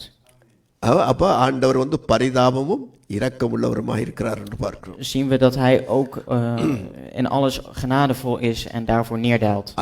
அந்த எபிரேய நிருபத்திலே பின்னுக்கு சொல்லப்படுது, எனவே இரக்கத்தை பெற சகாயம் செய்யும் கிருபை அடைய கிருபாசந்தண்டைக்கு வாருங்கள் என்று. இரக்கத்தை பெற, அதாவது mercy பெற, come to the mercy seat என்று. Om genade te verwerven, kom naar de stoel der genade. Dat staat er. ஆண்டவர் பாருங்க, அவர் இரக்கம் செய்கிறார், இரக்கத்தையும் நாங்கள் பெறுகிறோம். Dus genade verwerven wij. 16வது வசனத்தில் அது வருகிறது பாருங்கள். Dat leest men in vers 16. வாசிப்போம். ஆதலால் நாம் இரக்கத்தை பெறவும் ஏற்ற சமயத்தில் சகாயம் செய்யும் கிருபை அடையவும் தைரியமாய் கிருபாசந்தண்டையிலே சேரக்கடவும். Dus laten wij dan met vrijmoedigheid naderen tot de troon van de genade, opdat wij barmhartigheid verkrijgen en genade vinden om geholpen te worden op het juiste tijdstip. அப்ப பரிதாபம் என்று சொன்னா என்ன? En wat? பரிதாபம் இல்ல போட்டிருக்கு, அந்த பரிதாபம் அந்த 15ஆம் வசனத்துல வந்தது. Dus zwakheden, als wij die krijgen. அது ஐயோ பாவம் என்று சொல்றது இல்ல. Is het niet wat waarvan moeten we zeggen van, oh, dat is zonde. ஐயோ என்ன செய்யற பாவம், அந்த மாதிரி அது பரிதாபம் பண்றது இல்ல. Zwakheden, dat is niet iets waarvoor je zonde moet betrekken. Do something, ஏதாவது செய்யுது. இவன் பரிதாபம் ஏதாவது செய்யும். Zwakheden zet je ertoe aan om iets te doen. இரக்கம் ஏதாவது செய்யும். Genade, dat verricht ook iets. ஒரு பிச்சைக்காரனை கண்டா Als men een bedelaar ziet, ஒரு பெகரை கண்டா பிச்சைக்காரனை கண்டா ஐயோ பாவம் இரக்கம் கண்டா டக்குன்னு நம்முடைய பாக்கெட்ல கை போய் காசு எடுத்து கொடுக்குது. we zien eerst van, ach, wat jammer dat hij zo is. Wat doen we? We grijpen naar zijn portemonnee en geven hem wat geld. அது ஒரு ஆக்ஷன், ஒரு செயல் அங்க இருக்கு. Daar zit een daad in verscholen. அதுதான் அவர் சொல்லுகிறார், நீங்கள் இரக்கம் உள்ளவர்கள் என்று சொன்னா நீங்க அதை செய்யுங்க, சபையில இரக்கம் காட்டுங்க இன்னொருவனுக்கு. Als je genadevol bent, laat het dan ook zien in je daden en toon dat aan anderen in de kerk. அவன் பாவத்துல விழுந்து அல்லது ஏதாவது நோய்வாய்ப்பட்டு அல்லது ஏதாவது இருந்தா இரக்கம் செய். Hij is in de zonde gevallen. Nee, laat je genade eens zien. பரிதாபப்படு. Laat die zwakheden nou ontstaan. விழுந்துட்டானே, Heb medelijden dus met diegene. Hij is gevallen. பிழைச்சு போச்சு, இப்படி போயிட்டுதே அவனுக்கு. Dat dit allemaal is misgelopen. அப்ப இது முக்கியம், ஒரு சபையோ ஒரு குடும்பத்திலும் முக்கியம், ஒரு சபையிலேயும் En முக்கியம். dat is heel belangrijk binnen een gezin, maar ook binnen een kerk, dat men medelijden heeft. இவருக்கு தேவைதான், இவருக்கு அதுதான் இதுதான் நியாயம் தீர்த்து கொண்டிருக்கிற காலம் En அல்ல. het is niet een tijd waarin we moeten zeggen dat het terecht is dat hij heeft gekregen. Wij moeten niet oordelen over anderen. எனவேதான் இதுக்கு அவர் சொல்லுகிறார், நீங்க இரண்டாவது காரியம் என்ன Dus als tweede zegt hij heel belangrijk, பாருங்க, எபிரேயர் 10 Hebreeër 10, 34 வாசிச்சு பாருங்க. daarvan vers 34. பாருங்க, ஒரு அருமையான ஒரு வசனம். Een mooi vers. நான் கட்டப்பட்டிருக்கையில் நீங்கள் என்னை குறித்து பரிதபித்ததும் அன்றி பார்த்தீங்கன்னா நான் கட்டப்பட்ட என்னை குறித்து பரிதவித்ததுமன்றி உலகத்தில் அதிக மேன்மையும் நிலையுள்ளதுமான சுதந்திரம் உங்களுக்கு உண்டென்று அறிந்து உங்கள் ஆஸ்திகளையும் சந்தோஷமாய் கொள்ளையிட கொடுத்தீர்கள். Want u hebt ook medelijden gehad met mij, in mijn boeien en de beroving van uw eigendommen met blijdschap aanvaard. In de wetenschap dat u voor uzelf een beter en blijvend bezit in de hemelen hebt. பாருங்க, இப்ப நான் ஒரு கேள்வி கேட்கிறேன் பாருங்க. Ik stel nu een vraag. எபிரேயர் நிருபத்தை எழுதியவர் யார்? Wie heeft Hebreeën geschreven? யார்? எப்படி தெரியும்? எழுதிக்க போட்டிருக்கா எபிரேயர்கள் நிருபம்? Paulus, maar waar...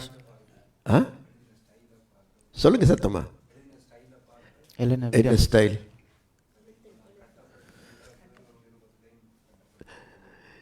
இந்த கட்டப்பட்ட, வெரி குட். இந்த கட்டப்பட்டிருக்கிற இது இங்கே அதிகமா மற்ற நிருபங்களையும் வாசிக்கலாம். Dus in mijn boeien, dat wordt vaker gebruikt in andere brieven. பிலிப்பியர்களுக்கு நிருபம், தீமோத்தேயு நிருபம், Brief aan de Filippenzen, brief aan de Timotheus, Philemon நிருபம், brief van Philemon. அவர் அதிகமா எழுதுற நிருபங்கள்ல தான் பிரிசன்ல சிறைச்சாலை இருக்கும் பொழுது நான் கட்டப்பட்டிருக்கையில் கட்டப்பட்ட அந்த சொல்ல பாவிக்கிறார். Want wanneer hij in de gevangenis zat, dan schreef hij dit soort brieven en zei hij dat hij in de boeien zat. அதனால தான் எல்லாரும் கணிக்கிறது இந்த எபிரேய நிருபத்தை பவுல் தான் எழுதியிருக்க வேண்டும். Dus daarom concludeert men ook dat Hebreeën moet zijn geschreven door Paulus. இது அவருடைய style. Dat is zijn schrijfstijl. Okay, அடுத்து வாசிக்கிறோம் பாருங்க, சகோதர சிநேகம். Volgende, broederliefde. வாசிப்போம். அதாவது சகோதர சிநேகிதம். உங்களுக்கு தெரியும், அந்த அந்த அந்த நான் சொன்ன முதலாவது ஒருமனப்பட்டவர்களாயும், Dus eerst eensgezindheid, இரக்கமுள்ளவர்களாயும், medelijden சகோதர சிநேகம் உள்ளவர். en broederliefde. பாருங்க, இந்த காலத்துல அண்ணன் தம்பி குடும்பங்களிலே அண்ணன் தம்பி பாசம் கூட அன்பு கூட இல்லாத ஒரு காலத்துல நாங்கள் வாழ்ந்து கொண்டிருக்கிறோம். We leven in een tijd waarin zelfs broer en broertje geen liefde aan elkaar kunnen tonen. இதுல பவுல் சொல்ல வர சகோதர சிநேகம்னா என்ன அர்த்தம்? Wat bedoelt Paulus met broederliefde? என்ன அர்த்தம் நினைக்கிறீங்க எல்லாரும்? Wat voor een betekenis verschuilt hierachter? சகோதர சிநேகம்னா என்ன? Wat betekent broederliefde? என்ன பென் ஃப்ரெண்ட் மாதிரி? Is het als een best vriend? அல்லது இந்த ஃபேஸ்புக் ஃப்ரெண்ட்ஸ் மாதிரி? Is het als een Facebook vriend? அல்லது ஸ்கூல் ஃப்ரெண்ட்ஸ் மாதிரி? Of schoolvrienden? சிநேகம்.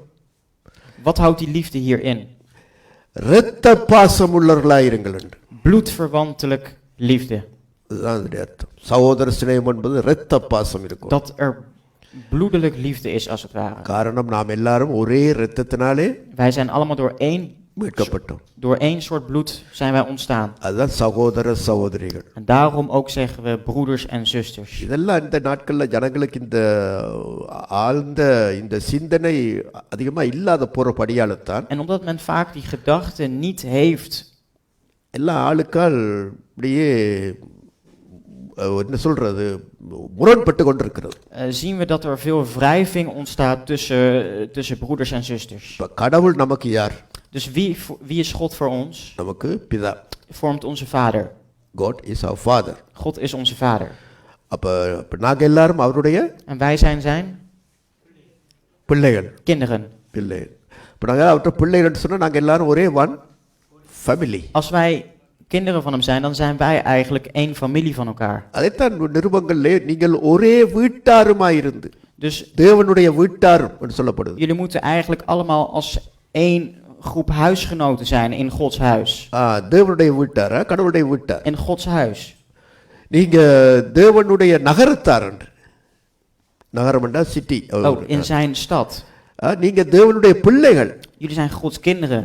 அப்ப அப்படி ஒரே நகரத்தா ஒரே வீட்டார் ஒரே பிள்ளைகள் என்று சொல்லும்போது ஒரே குடும்பம் என்று சொல்லும் பொழுது எவ்வளவு சகோதர பாசம் இருக்க வேண்டும். In hoeverre moet er dan wel niet broederliefde zijn als jij wordt benoemd tot één huisgenoot, één stadsgenoot of één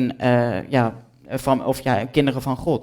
இந்த கடைசி காலத்துல இதெல்லாம் பிசாசு வஞ்சித்து ஜனங்கள் மத்தியில இந்த அன்பு பாசம் இந்த அறிவெல்லாம் எடுத்து போடுறான். De duivel zal vooral in de eindtijd die liefde weghalen en zorgt dat er alleen maar haat ontstaat. இது நமக்கு மிக நம்முடைய வாழ்க்கையிலே மற்றவர்களை பார்த்தல்ல இது வசனத்தை பார்த்து நீங்க செயல்பட வேண்டும். Kijkend naar het woord van God moet men dat ook in de daden terug laten zien. ஏனென்றால் அவர் சொல்லுகிறார் கர்த்தர் நிமித்தம் மேலும் கர்த்தர் நிமித்தம். Bovenal dus op God, op basis van de Here. கர்த்தருடைய நாம மகிமைக்காக இப்படி எல்லாம் இருங்கன்னு சொல்ல வர்றார். Ter verering van de naam wees dan ook zo, doe dan ook zo. பாருங்க ஏற்கனவே பேதுரு சொன்னார் 1 பேதுரு 1:22 வசனத்தை நாங்க படிச்சிருக்கிறோம். 1 Petrus hoofdstuk 1 vers 22 hebben we al eens eerder bestudeerd. அவர் என்ன சொல்றார் பாருங்க நீங்க எப்படிப்பட்டவர்களா இருக்க கூடாது? Hoe moeten jullie niet zijn? மாயமற்ற சகோதர சிநேகிதம் உள்ளவர்களா இருங்க. மாயமற்ற சகோதர சிநேகிதம் உள்ளவர்களா இருங்க. Dus ongeveinsde broederliefde, dus niet acteren. மாயம் பண்ற சகோதர சிநேகிதம் உள்ளவர்களா அல்ல மாயமற்ற சகோதர சிநேகம் உள்ளவர்களா இருக்கும்படி. Dus heb elkaar vurig lief uit een rein hart. Dus dat je niet hier in dit geval acteert. 1 பேதுரு 1:22 சொல்லப்படுது. Wordt in 1 Petrus vers 22. 1 பேதுரு 2:17 1 Petrus 2 vers 17. பாருங்க 1 பேதுரு 2:17 எல்லாரையும் கனம் பண்ணுங்கள் சகோதரத்தில் அன்பு கூறுங்கள் தேவனுக்கு பயந்திருங்கள் ராஜாவை கனம் பண்ணுங்கள். Houd iedereen in ere, heb al uw broeders lief. Vrees God, eer de koning. சகோதரத்தில் அன்பு கூறுங்கள். Dus hou van je broeders. மாயமற்ற அன்பு. Ongeveinsde இப்ப liefde. மூன்றாம் முறையாக இதிலேயும் அவர் சொல்ல வர்றார் பாருங்க இதிலேயும் நீங்கள் சகோதர சிநேகம் உள்ளவர்களா இருங்கள். En hier zegt hij het nog voor de derde keer dat men broederliefde moet kunnen tonen. அப்ப இந்த நிருபத்துல மட்டும் 3 முறை வந்திருக்கு. Dus in deze brief is er al 3 keer iets gezegd over broederliefde. எவ்வளவு பெரிய முக்கியம்னு பாத்தீங்களா? Dus kijk in hoeverre dit wel niet belangrijk is. வேதத்துல ஒரு நிருபத்துல 2-3 தரம் வரும்னு சொன்னா அதை அட்டென்ஷன் பண்ணணும். Als het 2-3 keer ergens wordt herhaald, dan betekent dat men daar aandacht aan moet besteden. எனவே நான் திரும்ப சொல்றேன் பாருங்க அதாவது அந்த சகோதர சிநேகம் என்பது ஒரு ஒரு ஒரு ஒரு ஒரு சந்தோஷமான ஒரு காரியம். Broederliefde is iets is een vreugdevolle zaak. உண்மையாய் ரட்சிக்கப்பட்டு ஆண்டவரை அதிகமாய் நேசிக்கிற பிள்ளைகள் Oprecht bekeerd zijn en echt van de Here houdende kinderen. அவனுக்கு சொல்லவே தேவையில்லை அவன் தானாகவே அந்த சகோதர சிநேகத்தை காத்துக்கொள்வான். Het hoeft hem niet eens gezegd te worden, maar hij zal uit zichzelf al die broederliefde tot stand houden. ஒரு சம்பவம் ஒன்று நடந்ததாம். Er was ooit iets gebeurd. ஒரு கப்பல்ல ஒரு கப்பல் பயணம். Er was een schipvaart. அந்த கப்பல் பயணத்துல அது எல்லாரும் பயணத்துல போய் கொண்டிருக்கிறார்கள். Dus men werd vervoerd door het schip. அங்க எல்லாரும் அந்த நடுக்கடல்ல அப்படி கடலிலே போய் கொண்டிருக்கும் பொழுது ஒருவரோடு எல்லாரும் ஃப்ரெண்ட்ஸா சேர்ந்து கூட்டமாக சிரிச்சு கதைச்சு கொண்டே இருந்தார்களாம். Men zat op het schip midden op zee en men vormde groepjes met elkaar en praten leuk, lachend met elkaar. அதுல ஒருவர் பார்த்தார் அவர் ஒரு கிறிஸ்தவர். En er was er één daarvan en dat was een christen. தன்னோட கதைக்கிறது ஒருவரும் இல்ல ஃப்ரெண்ட்ஷிப்பா சந்தோஷப்பட்டு கதைக்கிறது. En er was niemand die met hem kon praten of enigszins vriendschap kon houden. எல்லாரும் அங்கே கூட்டமா சிரிச்சு கதைச்சு தங்களுடைய நட்புகளை காட்டிக் கொண்டிருக்கும் பொழுது தனியே தனக்கு ஒருவரும் இல்லையே. Iedereen was met elkaar bezig, groepjes gevormd en niemand was met hem, bemoeide zich met hem. அங்கே இவங்க எட்டி அந்த இரண்டாவது தட்டு அப்படி இப்படி எட்டி பார்த்தாராம். அந்த தட்டை பார்க்கும் பொழுது அங்கே ஒருவர் அப்படி இருந்தார்கள். En ik keek stelselmatig op het steven en zag dat daar zelfs niemand was. அப்போ அங்கே ஒரு தட்டில் ஒருவர் ஒன்றும் இல்லாமல் தனியே இருந்து கொண்டிருந்தார். En er zat daar één persoon en die was daar alleen. இப்போ இவர் அவரை பார்த்தார், அவர் இவரை பார்த்தார். Hij keek hem aan en die ander keek weer hem aan. என்னண்டு இவரோட கதைக்குள்ள என்னண்டு எனக்கு ஒரு ஃப்ரெண்ட்ஷிப் எப்படி ஏற்படுத்தலாம்? Hoe kan ik een vriendschap, een band met hem doen creëren? சத்தம் போட்டு அல்லேலூயான்னு கத்தி விட்டார் முடிச்சு. Hij schreeuwde opeens keihard halleluja. அதை கேட்டோன்னு ஆமென் அல்லேலூயா அவர் மற்றவர். En de andere schreeuwde daar wederzijds op amen halleluja. ரெண்டு பேரும் ஒன்றா சேர்ந்து நீங்க ரசிக்கப்பட்டீங்களா தேவ பிள்ளைகளான்னு சேர்ந்து நல்ல சகோதரத்தை உண்டாகி அவர்களுக்கு நேரம் போனதை தெரியல பயணம் செய்தார்களாம். En men voerde een gesprek met elkaar en de tijd ging en men lette niet eens op de tijd en besteedde de tijd met elkaar. எனவே தான் பாருங்கள் அது அந்த மாயமற்ற சிநேகிதம் இல்லாம உண்மையான சிநேகிதம். Dus niet ongeveinsde broederliefde, maar echt pure, zuivere broederliefde. பாருங்கள் ஆண்டவராகிய இயேசு கிறிஸ்து இந்த சம்பவம் உங்களுக்கு தெரியும். லாசருவை உயிரோட எழுப்பின சம்பவம் நாம் அறிந்திருக்கிறோம். We zijn op de hoogte van wat er gebeurde, dat de Heere Lazarus uit de dood heeft opgewekt. அவருக்கு தெரியும், ஆண்டவர் இயேசு கிறிஸ்துவுக்கு தெரியும், அதாவது தேவ நாம மகிமைக்காக அவர் உயிரோடு எழுப்ப போறது அவர் அறிந்திருந்தார். Hij wist dat Lazarus uit de dood zou worden opgewekt ter verheerlijking van de naam van de Heere. இரண்டு ஆண்டவரே சொன்னார், அவன் வியாதிப்பட்டது தேவனுடைய நாம மகிமைப்படன்னு சொல்லி இருந்தார். Hij zei dat hij ziek is geworden is allemaal ter verheerlijking van de naam van de Heere. ஆண்டவர் எல்லாம் தெரிந்தும் ஏன் அங்கே கல்லறைக்கு முன்பாக கண்ணீர் விட்டார்? Maar als hij van alles wist, waarom moest hij dan voor het graf huilen en zijn tranen tonen? ஆண்டவருக்கு தெரியும் தான் உயிரோடு எழுப்ப போற சம்பவம் தெரியும். Hij wist wat er ging gebeuren, hij zou hem uit de dood opwekken. லாசரு உயிரோடு எழும்புவான், அதனால் தேவனுடைய நாமம் மகிமைப்படும் என்றும் அறிந்திருந்தார். Hij wist dat Lazarus tot leven zou worden gewekt, dat de naam van de Heere zou worden verheerlijkt. தேவநாம மகிமைக்காகத்தான் பின்னும் வேற 2 நாள் தங்கி இருந்தார் என்று பார்க்கிறோம். Verheerlijking van de naam van God is waarom hij nog een paar dagen bij een andere plek verbleef. அப்படி என்று சொன்னால் தேவனுடைய நாமம் மகிமைப்பட போகிறது, லாசர் உயிரோடு எழும்ப போகிறான், எல்லாருடைய கண்களில் மகிழ்ச்சி உண்டாகும் என்று தெரிஞ்ச ஆண்டவர் போகும் பொழுது துள்ளி குதிச்சு சந்தோஷ குஷியால போயிருக்க வேண்டும். Hij zou dan toch heel vreugdevol zelfverzekerd naar het graf van Lazarus moeten lopen. Zo had hij toch moeten gaan. அப்ப அங்க போயிருந்து கண்ணீர் விட்டு அவர் கண்ணீர் விடுவார் அழுதார் என்று சொன்னார், நடிக்கிறார் அங்க போய். Acteert hij dan als hij daar gaat huilen of zijn tranen toont? அதுடைய அர்த்தம் என்னன்னா, ஏன் கண்ணீர் விட்டார் என்று சொன்னா, De reden waarom hij zijn tranen toonde is, அதாவது அந்த தேவனுடைய நாமம் மகிமைப்பட போகுது. dus de naam van God wordt verheerlijkt. ஆனால் அந்த நாமம் மகிமைக்காய் பயன்படுத்தப்படுகிற பாத்திரங்கள் மரியாள், மார்த்தாள், அந்த குடும்பத்தார் பட்ட வேதனையை, அவர்கள் படுகிற உபத்திரவங்களை, கஷ்டங்களை அவரால் பார்த்து சகிக்க முடியாம இருந்தது. De moeilijkheden, het verdragen van het verdriet dat Maria en Martha hadden, de pijn die ze hadden geleden, dat kon hij niet aanzien. அதுதான் நான் மரண இருளின் பள்ளத்தாக்கிலே நடந்தாலும் பொல்லாப்புக்கு பயப்படேன் என்று சொன்ன வார்த்தை, Dus de woorden dat hij in de vallei van de dood zou wandelen en dat hij voor het gevaar geen angst zou kennen.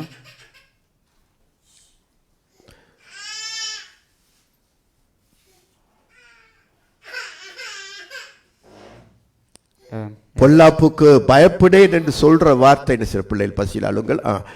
பொல்லாப்புக்கு, அதாவது நான் மரண இருளின் பள்ளத்தாக்கில் நடந்தாலும் பொல்லாப்புக்கு பயப்படேன் என்ற அந்த வார்த்தையுடைய அர்த்தம், Dus dat men niet angst kent voor het gevaar en men gewoon de vallei van de dood bewandelt. அவர்கள் படுகிற உபத்திரவத்தோடு கூட அவர் வருகிறார், சேர்ந்து அந்த மனதுருக்கத்தோடு நிற்கிறார் ஆண்டவர். Dus die zwakheden, die maakt hij dan ook mee. அதுதான் அந்த சகோதர சிநேகம் என்றபடி அவர்களோடு இருந்தால் இயேசு கண்ணீர் விட்டார். En dat is ook die broederliefde, dat is dan ook vereist. En dat is waarom Jezus zijn tranen achterliet. அதனால் அதைத்தான் இங்கே அவர் சொல்ல வருகிறார். நீங்க மாயமான சும்மா முதல கண்ணீர் என்று சொல்லுவார்கள், அந்த கண்ணீர் நீங்கள் வடிக்காதபடிக்கு. Niet dat je krokodillentranen gebruikt. நீங்க உண்மையான அதாவது சகோதர சிநேகம் உள்ளவர்களாக இருக்க வேண்டும். Maar dat je echt puur elkaar lief hebt en echt broederliefde toont. எனவே ஆண்டவர் உங்களுடைய வேதனையோடு, அதாவது நீங்க படுகிற உபத்திரவத்தோடு, நீங்க யாரா இருந்தாலும் நீங்கள் படுகிற கஷ்டத்தோடு அவரும் அந்த கஷ்டத்தோடு கூட பங்கு கொள்ளுகிறார்.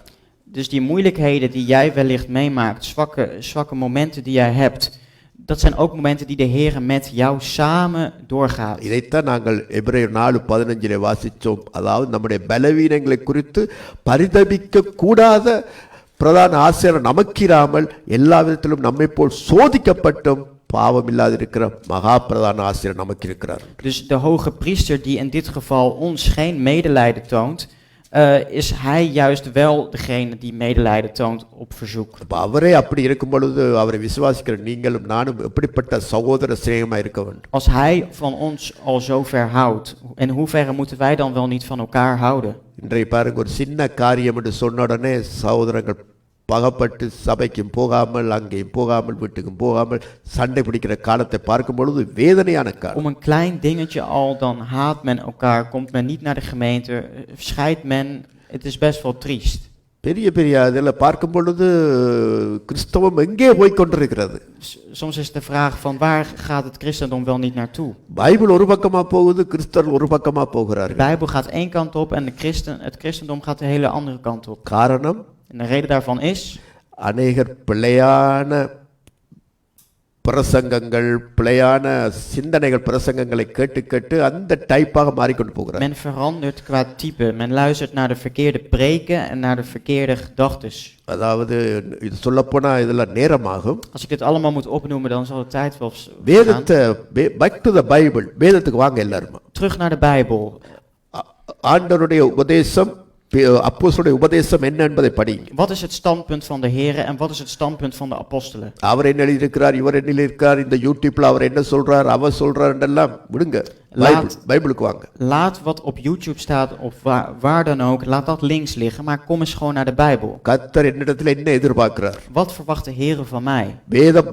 சபையிலே கர்த்தர் எப்படி இருக்க சொல்லி எனக்கு கட்டளையிடுகிறார். Hoe heeft de Bijbel het mij geboden om in de kerk te zijn? இத நீங்க கருத்தா நீங்க எல்லாரும் நீங்க கற்றுக்கொள்ள வேண்டும். En dat moeten jullie dan ook kort en krachtig bestuderen. சரி, போட்டு அடுத்தது பாருங்கள், மன உருக்கம் போடுங்க. என்னவா பாருங்கள், எல்லாரும் ஒரு மனப்பட இரக்கமுள்ளவரும் சகோதர சிநேகம் உள்ளவர்களும் மன உருக்கம் உள்ளவர்களும். Barmhartig. மன உருக்கம் பாருங்கள், எபேசியர் 4:32 அது திரும்பவும் எல்லா இடத்திலும் சொல்லப்படுது. வேதத்தில் இதெல்லாம் கிறிஸ்தவர்களுக்கு மிக அவசியமான ஒரு காரியம். எபேசியர் 4:32 பாருங்க. Efesiërs 4:32. ஒருவருக்கொருவர் தயவாயும் மன உருக்கமாயும் இருந்து. Maar wees ten opzichte van elkaar vriendelijk en barmhartig. கிறிஸ்து தேவன் உங்களுக்கு மன்னித்தது போல நீங்களும் ஒருவருக்கொருவர் மன்னியுங்கள். Dus net zoals en vergeef elkaar zoals ook God in Christus u vergeven heeft. மன உருக்கம். Dus barmhartigheid. அதை எப்படி விளங்கப்படுத்தலாம்? Hoe kan ik dat uitleggen? ஆண்டவர் இயேசு கிறிஸ்துவை உதாரணம் காட்டலாம். Kan ik Jezus Christus alleen als voorbeeld nemen? எப்படி ஆண்டவர் சிலுவையிலே அறையப்பட்ட பொழுது, Op het moment dat Christus aan het kruis hing, அவர் சொன்ன முதலாவது வார்த்தை என்ன? waren zijn eerste woorden, என்ன சொன்னார்? wat zei hij? முதல் வார்த்தை என்ன? De eerste woorden. பிதாவே இவர்களுக்கு மன்னியும், இவர்கள் செய்கிறது இன்னதென்று அறியாதிருக்கிறார்களே. Vader, vergeef het hen, ze weten niet wat ze doen. அதாவது அவங்களோட இடத்திலிருந்து ஆண்டவர் பார்த்தார். De Heere bekeek het vanaf hun kant. அதாவது சிலுவையில் அறையப்படும் பொழுது அவருக்கு வேதனை, துன்பம், அவமானம் தான். Bespotting, pijn, leed had hij al voor het kruis. அவங்களுக்கு என்ன செய்யறன்னு தெரியாம இருக்கிறதே, இதெல்லாம் செய்கிறாங்களே, தெரிந்திருந்தா நலமா இருக்குமே என்று அறியாமல் செய்கிறார்கள் என்ற அந்த அவங்களுடைய ஸ்தானத்தில் பார்த்தபோது அதுதான் அந்த மனதுருக்கம். En dat is dus die barmhartigheid, dat hij inziet van ze hebben geen flauw benul van wat ze moeten doen of wat ze in dit geval hadden moeten doen. அவனுடைய பொசிஷன்ல போய் இருந்து பார்க்கணும்னு சொன்னா எங்களுக்கு மனதுருக்கம் வரும். Vanuit hun positie gezien, dan ontstaat er barmhartigheid. ஒரு வியாதியாய் ஒருவன் படுத்திருக்கிறான்டா, Stel dat iemand ziek in bed ligt, நீங்க கற்பனை பண்ணி பாருங்க, நான் அந்த இடத்துல இருந்தா அப்படி இருக்கும். dan zou je je moeten voorstellen van wat nou als ik daar in dat bed lig. அந்த மனதுருக்கம், அடே இப்படி ஒரு மனதுருக்கம், Dus dan een barmhartigheid van, hè? இவ்வளவு வேதனைப்படுவான். Dus kijk in hoeverre hij pijn lijdt. அல்லது நான் வேதனைப்பட்டது போல அதே வேதனை இன்னொருவன் வேதனைப்படுவான் என்று சொன்னா அந்த மனதுருக்கம் வரும். ஐயோ இவனும் அப்படி கஷ்டப்படுவான் தானே என்று. Dus als iemand zover moeilijkheden lijdt, van ja, hij zou het toch ook wel zo lastig hebben. நான் பட்ட கஷ்டத்தை அவன் படும் பொழுது ஒரு மனதுருக்கம் வருகிறது. ஐயோ இவனும் அப்படித்தானே பட்டது போல வேதனை அடைவான் தானே. Die pijn die ik wellicht heb geleden, die zou hij dan ook wellicht lijden. Dus zo'n zorg. இதெல்லாம் சொல்லும் பொழுது இவ்வளவு ஒரு நாங்க ஒருவரை துன்பப்படுத்தாமல், ஒருவரை ஒரு இரிட்டேட் பண்ணாமல், எரிச்சல் மூட்டாமல் எவ்வளவு நாங்க கவனமா நடக்கலாம் அது தெரிஞ்சிருந்தா. Dat als we hiervan op de hoogte zijn, moeten we toch wel bewust zijn van in hoeverre we elkaar niet moeten irriteren of prikkelen.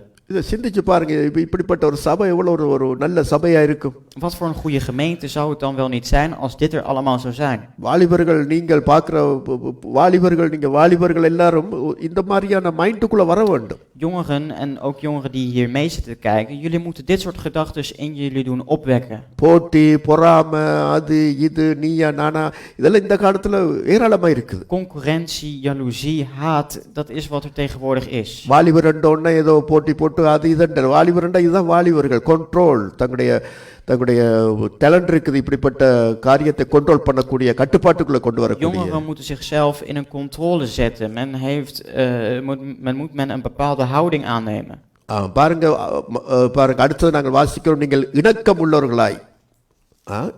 உள்ளவர்களாக. En vriendelijk. இணக்கம், அதாவது இங்கிலீஷ் பைபிளில் நீங்கள் பார்ப்பீங்கன்னா என்ன போட்டிருக்கு, நீங்கள் பாருங்க, ஒருவருக்கொருவர், இது இல்லை, மற்றது பேதுரு நிருபத்தை நீங்கள் பேதுரு நிருபம் 3ஆம் அதிகாரம் 8ஆம் வசனம் பாருங்கள். இணக்கம் உள்ளவர்களுமாய் இருந்து, அதில் போட்டிருக்கு பாருங்கள், என்ன போட்டிருக்கு? Courteous. அது அர்த்தம் என்னவென்றால் ஹம்பிள் மைண்ட் என்று சொல்லப்பட்டிருக்கு. En dat betekent een beetje een bescheiden gedachte. English Bible ஒரு மொழிபெயர்ப்பு humble mind, அதாவது தாழ்மை உள்ளவர்களாயிருந்து. Dus in het Engels is dat humble mind. In mijn vertaling staat vriendelijk, maar dat kun je zien als genadevol. ஆண்டவர் இயேசு bescheiden. இயேசு கிறிஸ்து சொன்னார், நீங்கள் எல்லாரும், அதாவது வருத்தப்பட்டு பாரம் சுமக்கிறவர்களே, நீங்கள் எல்லாரும் என்னிடத்திலே வாருங்கள். Dus zij die met lasten zitten, kom tot mij. நான் உங்களுக்கு இளைப்பாறுதல் தருவேன். Ik zal jullie troost aanbieden. நான் மனத்தாழ்மையும் சாந்தமும் மனத்தாழ்மையுமாய் இருக்கிறேன். Ik ben vriendelijk en ben bescheidenvol. பார்த்தீங்களா, அந்த தாழ்மை என்பது எவ்வளோ பெரிய ஒரு இணக்கம் என்பது சேர்ந்து இருக்கிறது. இணந்து சரி, நீங்கள் சொல்கிறது சரி, சேர்ந்து போகிற ஒரு தாழ்மையாய் நான் தான் இல்லாத விட்டு கொடுத்து கொண்டு இருக்கிற அந்த தாழ்மை எவ்வளோ அவசியம் ஒரு குடும்பத்துக்கும் ஒரு சபைக்கும். Hoe belangrijk is het wel niet om bescheidenheid te kennen, zowel in een gezin als in de gemeente. Daarmee dan om daar met elkaar in zee te gaan. எனவே இதை கேட்டுக்கொண்டிருக்கிற நீங்கள் எல்லாரும் இப்படிப்பட்ட ஒரு சபையை கட்டியெழுப்ப முதலாவது அவரவர் மனம் திரும்ப வேண்டும். Dus om zo'n gemeente te doen opwekken, moet hij of zij op die manier opstaan. அவன் மாறட்டும், அவன் அப்படி இருக்கட்டும், இவர் இருக்கட்டும் இல்லாம முதல் நான் இறங்குவேன், நான் அப்படி இருக்க போகிறேன். Niet dat je zegt van laat hem maar eerst tot gedachten veranderen. Nee, ik ga nu in zee. இன்னைக்கு ஒருவர் முகத்தை ஒருவர் பார்க்கறீங்களா? இல்ல, சில நேரங்கள்ல. Soms kijken jullie elkaars gezichten niet eens aan. ஒருவருக்கு ஒரு praise the Lord சொல்லாம இருக்கிறீங்க. Praise the Lord zeggen we niet eens tegen elkaar. என்னடி ஜெபம் பண்ண போறார்கள், இப்படி எல்லாம் இல்லாமல் இருந்தா என்னடி ஜெபம் கேட்கப்பட போகுது? Hoe worden dan gebeden verhoord? இந்த ஜெபம் மாயமான ஜெபமா இருக்கு. Dan is het een geacteerd gebed. இப்படிப்பட்ட குணங்கள் இல்லாம சும்மா நீங்க சபைக்கு போறது வீண். Dan als je die eigenschappen niet hebt, dan is het nutteloos om naar de kerk te gaan. That is religious people. மதத்துல இருக்கிறவங்க தான் அப்படி ஒரு கோயிலுக்கு போயிட்டு தங்களோட வாழ்க்கை வாழ்வார்கள். Dan niet religieuze mensen. Je gaat slechts naar de kerk en tempel en je leidt je eigen leven. பாருங்க, மற்ற கோயில்கள்ல நடக்கிற புறஜாதியர் கோயில்ல பாருங்க, இவ்வளவு சண்டையில் வரும். ஒரு மனம் இல்லாம நான் இழுக்க போறேன், நீ இழுக்க போற, நான் தூக்க போறேன், நான் வைக்க போறேன், எவ்வளவு சண்டையில் வரும். In heidense tempels, als je dat bekijkt, dan zie je hoeveel ruzie er gaat over van wie de bel luidt. uit. எப்படி இணக்கம் இல்லாதபடிக்கு எவ்வளவு பெருமைகளோடு நடக்கிற காரியமெல்லாம் நீங்க பார்க்கிறது Met இல்லையா? zoveel trotsheid en dat zien wij allemaal voor ogen. அது ஆண்டவருடைய சபையிலும் இருக்க வேண்டுமா அது? En moeten wij dat dan ook in onze gemeente doen? சிந்தியுங்கள். Denk er eens over na. அப்படிப்பட்ட ஒரு சபையை கட்ட வேண்டும் என்ற எண்ணம் ஒவ்வொருவருக்கும் அவசியம். Dat men een gemeente op die manier wil bouwen is voor iedereen noodzakelijk. அதனால 9ஆம் வசனத்திலே அவர் சொல்லுகிறார், In vers 9 zegt hij dan ook, அப்படி இருக்கு. எனவேதான் தீமைக்கு தீமையையும் அங்க போயிட்டாரு. தீமைக்கு தீமையையும் உதாசனத்துக்கு உதாசனத்தையும் சரி கட்டாமல் அதற்கு பதிலாக நீங்கள் ஆசீர்வாதத்தை சொந்தித்துக் கொள்ளும்படி அழைக்கப்பட்டவர் என்று அறிந்து ஆசீர்வதியுங்கள். ja, vergeld geen kwaad met kwaad of laster met laster, maar zegen daarentegen, omdat u weet dat u daartoe geroepen bent, opdat u zegen zult beërven. அது சொல்லுகிறார், தீமைக்கு தீமையையும் என்று சொன்ன என்ன அர்த்தம்? Kwaad met kwaad, wat betekent dat? விளங்குதா சொல்ற translate? தீமைக்கு தீமை என்ற என்ன? பழிக்கு பழி பதிலுக்கு பதில் செய்யாமல், Niet dat men zegt van oog voor oog, tand voor tand. கண்ணுக்கு கண் பல்லுக்கு பல் பதிலா செய்யாமல், Ja, dus niet oog voor oog, tand voor tand. உதாசனத்துக்கு உதாசனத்தை உனக்கு செய்து காட்டுறோம் பாருண்டு அந்த பதிலடி கொடுக்காமல், En niet om een soort van revanche van elkaar te nemen. நீ ஒன்றை செய்தியா நான் 10 செய்து காட்டுகிறேன் என்று சொல்லாத படிக்க. Wat jij mij nu hebt aangericht, zal ik ook bij jou doen, maar dan 10 keer zo erg. அதுக்கு பதிலாக Als respons op die ander. நீங்கள் ஆசீர்வாதமாக இருக்க வேண்டும் என்று சொன்னா, Als jij gezegend wilt zijn, நீங்க என்ன செய்யுங்க? ஆசீர்வாதத்துக்கு அழைக்கப்பட்டிருக்கிறபடியினால, உங்களுக்கு ஆசீர்வாதம் இருக்கிறபடியினால, ஆசீர்வாதம் வேணுமெண்டா ஆசீர்வதிங்க. als je zegening wilt, zegen dan diegene ook. பாத்தீங்களா? அப்ப ஆசீர்வாதமா இருக்க வேண்டுமெண்டா என்ன செய்ய வேண்டும்? Gezegend zijn, wat moet je dan doen? சொல்லுங்க. மண்டனி, தவிதா, ஐயா சொல்லுங்க, நீங்க எல்லாரும் என்ன செய்ய வேண்டும்? என்ன செய்ய வேண்டும்? சபிக்கிறவர்களை ஆசீர்வதிங்க. Dus degene die vloeken, zegen hen. துன்பப்படுத்துறவர்களுக்கு ஜெபம் பண்ணுங்க. Zij die moeilijkheden veroorzaken, இதுல செய்யுங்க. doe dit dan ook. இல்லாவிட்டா Zo niet, உங்களுடைய எதிர்கால வாழ்க்கை ஆசீர்வாதமாக அமையாது. zal je toekomstige leven niet als een zegening zijn. 1 பேதுரு 2:23 1 Peter chapter 2:23 1 Petrus 2 vers 23. பாருங்கள், ஆண்டவர் இயேசு கிறிஸ்து என்ன செய்தாராம் பாருங்கள். அவர் வையப்படும் போது பதில் வையாமலும், பாடுபடும் போது பயமுறுத்தாமலும், நியாயமாய் தீர்ப்பு செய்கிறவருக்கு தம்மை ஒப்புவித்தார். Die toen hij uitgescholden werd, niet terugschold. En toen hij leed, niet dreigde, maar het overgaf aan hem die rechtvaardig oordeelt. அப்ப ஆண்டவர் இயேசு கிறிஸ்துவ பாருங்க, அந்த பிலாத்து இயேசுவை விசாரிக்கிறான். Dus die Pilatus die ondervraagt Jezus. இப்போ பிலாத்துக்கு முன்னுக்கு அவர் என்ன சொன்னார் பாருங்க. பிலாத்து, நான் உன்னை விடுவிக்க எனக்கு அதிகாரம் இருக்குன்னு தெரியாதான்னு கேட்ட உடனே ஆண்டவர் என்ன சொன்னார்?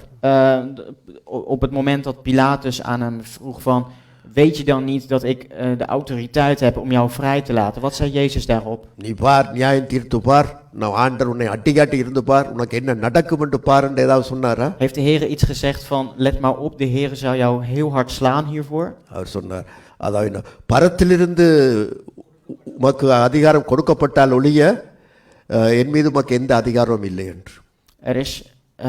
பரத்திலிருந்து உமக்கு கொடுக்கப்பட்டால் ஒழிய, பரலோகத்திலிருந்து கொடுக்கப்பட்டால் ஒழிய என் மீது உமக்கு எந்த அதிகாரமும் இல்லை என்றார். Ik heb op basis van wat er in de hemel aan mij gegeven is er voor mij geen enkele autoriteit boven jou. இதை சொன்னோன்னு பிலாத்து பயந்துட்டான். En toen Pilatus dit hoorde, dan kende hij angst. உடனே எப்படியாவது ஆண்டவரை விடுதலையாக்கணும் என்று முயற்சி செய்தான். ஆனால் ஆட்களுக்கு பயந்து சிலுவைக்கு ஒப்பு கொடுத்துட்டான். Hij wilde hoe dan ook Jezus eigenlijk vrijlaten, maar omdat hij angst had voor het volk, heeft hij hem moeten laten kruisigen. பாருங்கள், ரோமர் 12:17 இதைத்தான் நீங்க வாசிப்பீங்க. அங்கே இருக்கிறது தான் பவுலும் பேதுரும் ஒன்றாகத்தான் இதில் சொல்லிக்கொண்டே வருகிறார்கள் சபை விசுவாசிகளுக்கு. Dit is ook wat ரோமர் 12:17 ரோமைன் chapter 12 verse 17 12:17 Romeinen. வாசியுங்கள், இதில் கொஞ்சம் கட் பண்ணது வசனங்கள்.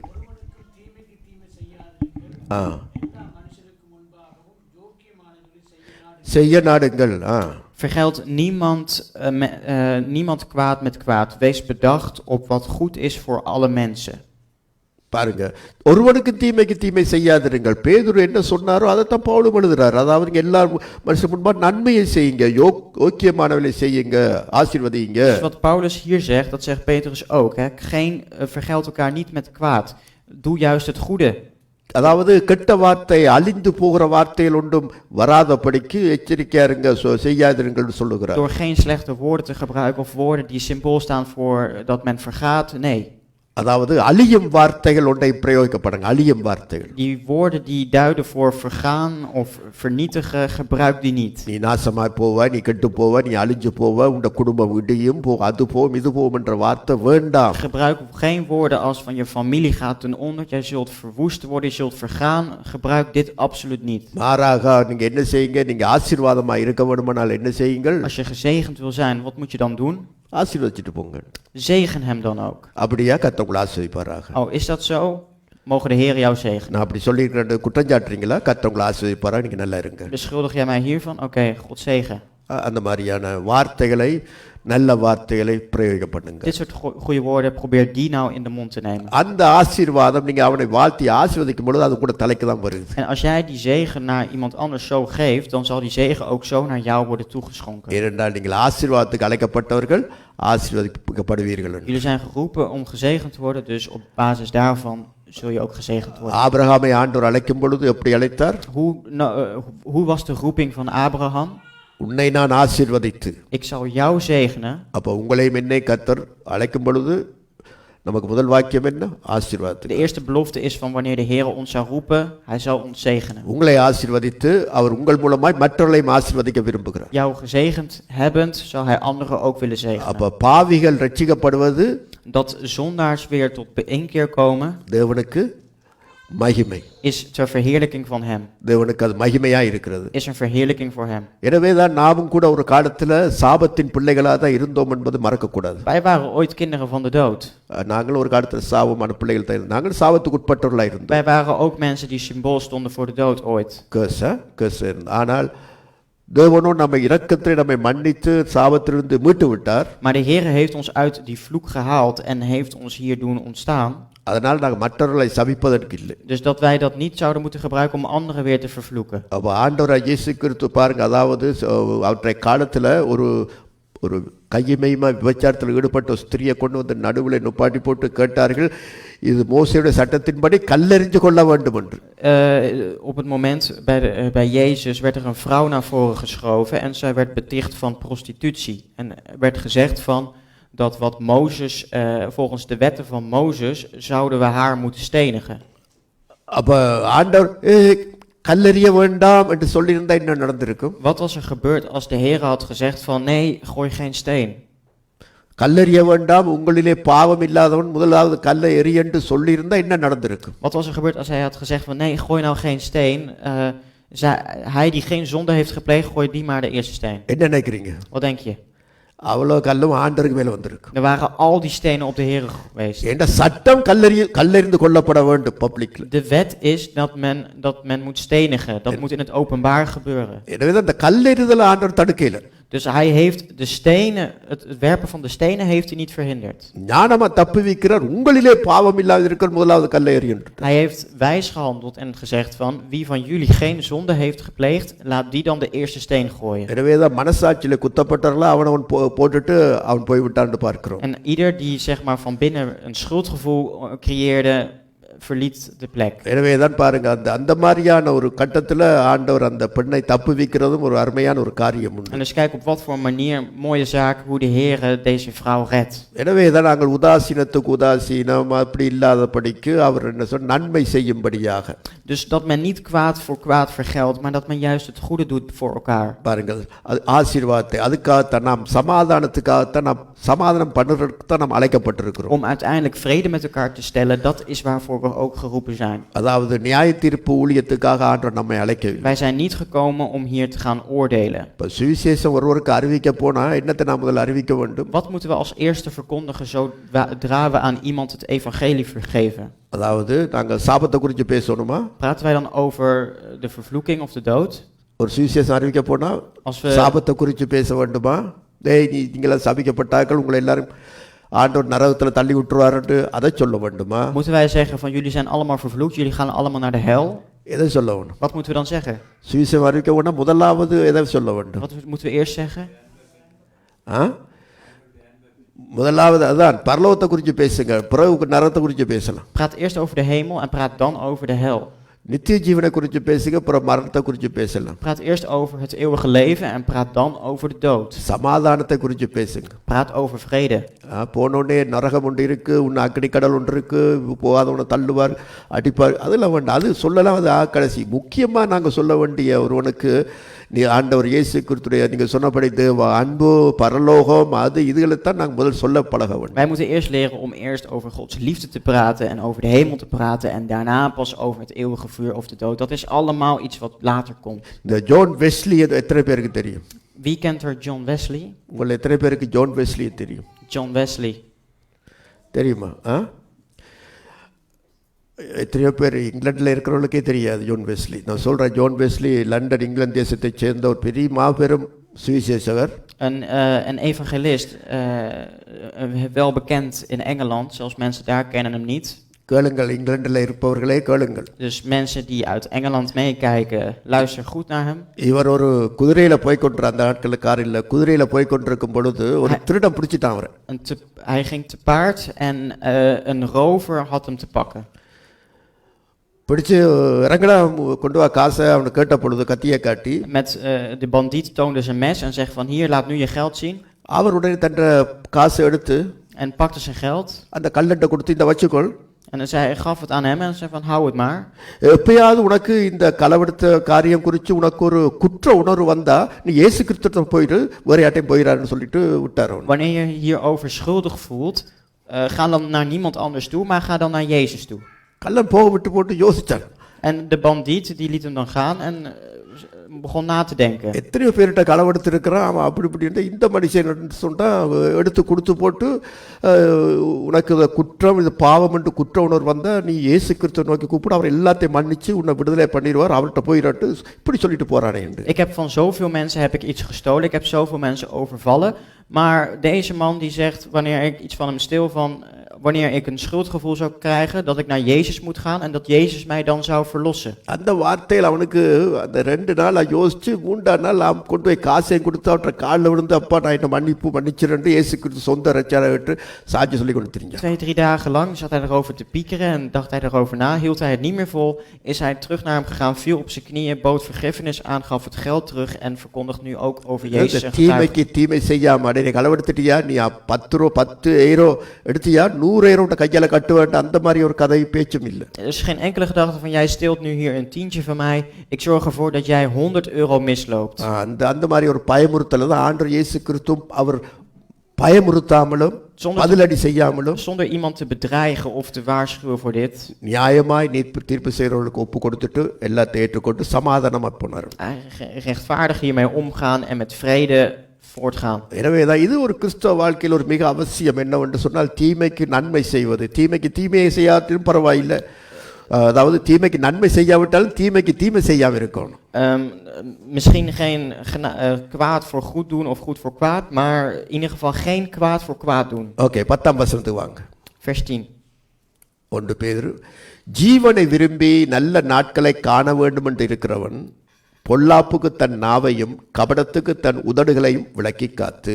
Want wie het leven wil liefhebben en goede dagen zien, die moet zijn tong weerhouden van het kwaad en zijn lippen van het spreken van bedrog. இவர் எங்கிருந்து இந்த வசனத்தை கையாளுகிறார்? Waar haalt hij dit vers eigenlijk vandaan? சங்கீதம் 34:12 பாருங்க.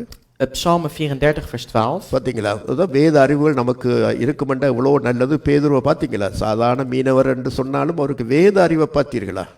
Petrus die slechts een visser was, maar kijk wat voor een bijbelkennis hij heeft. சங்கீதம் 34:12 அதில் சொல்லப்பட்டிருக்கு பாருங்க.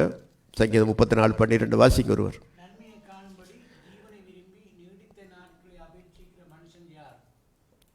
சங்கீதம் 34 சங்கீதம் 34:12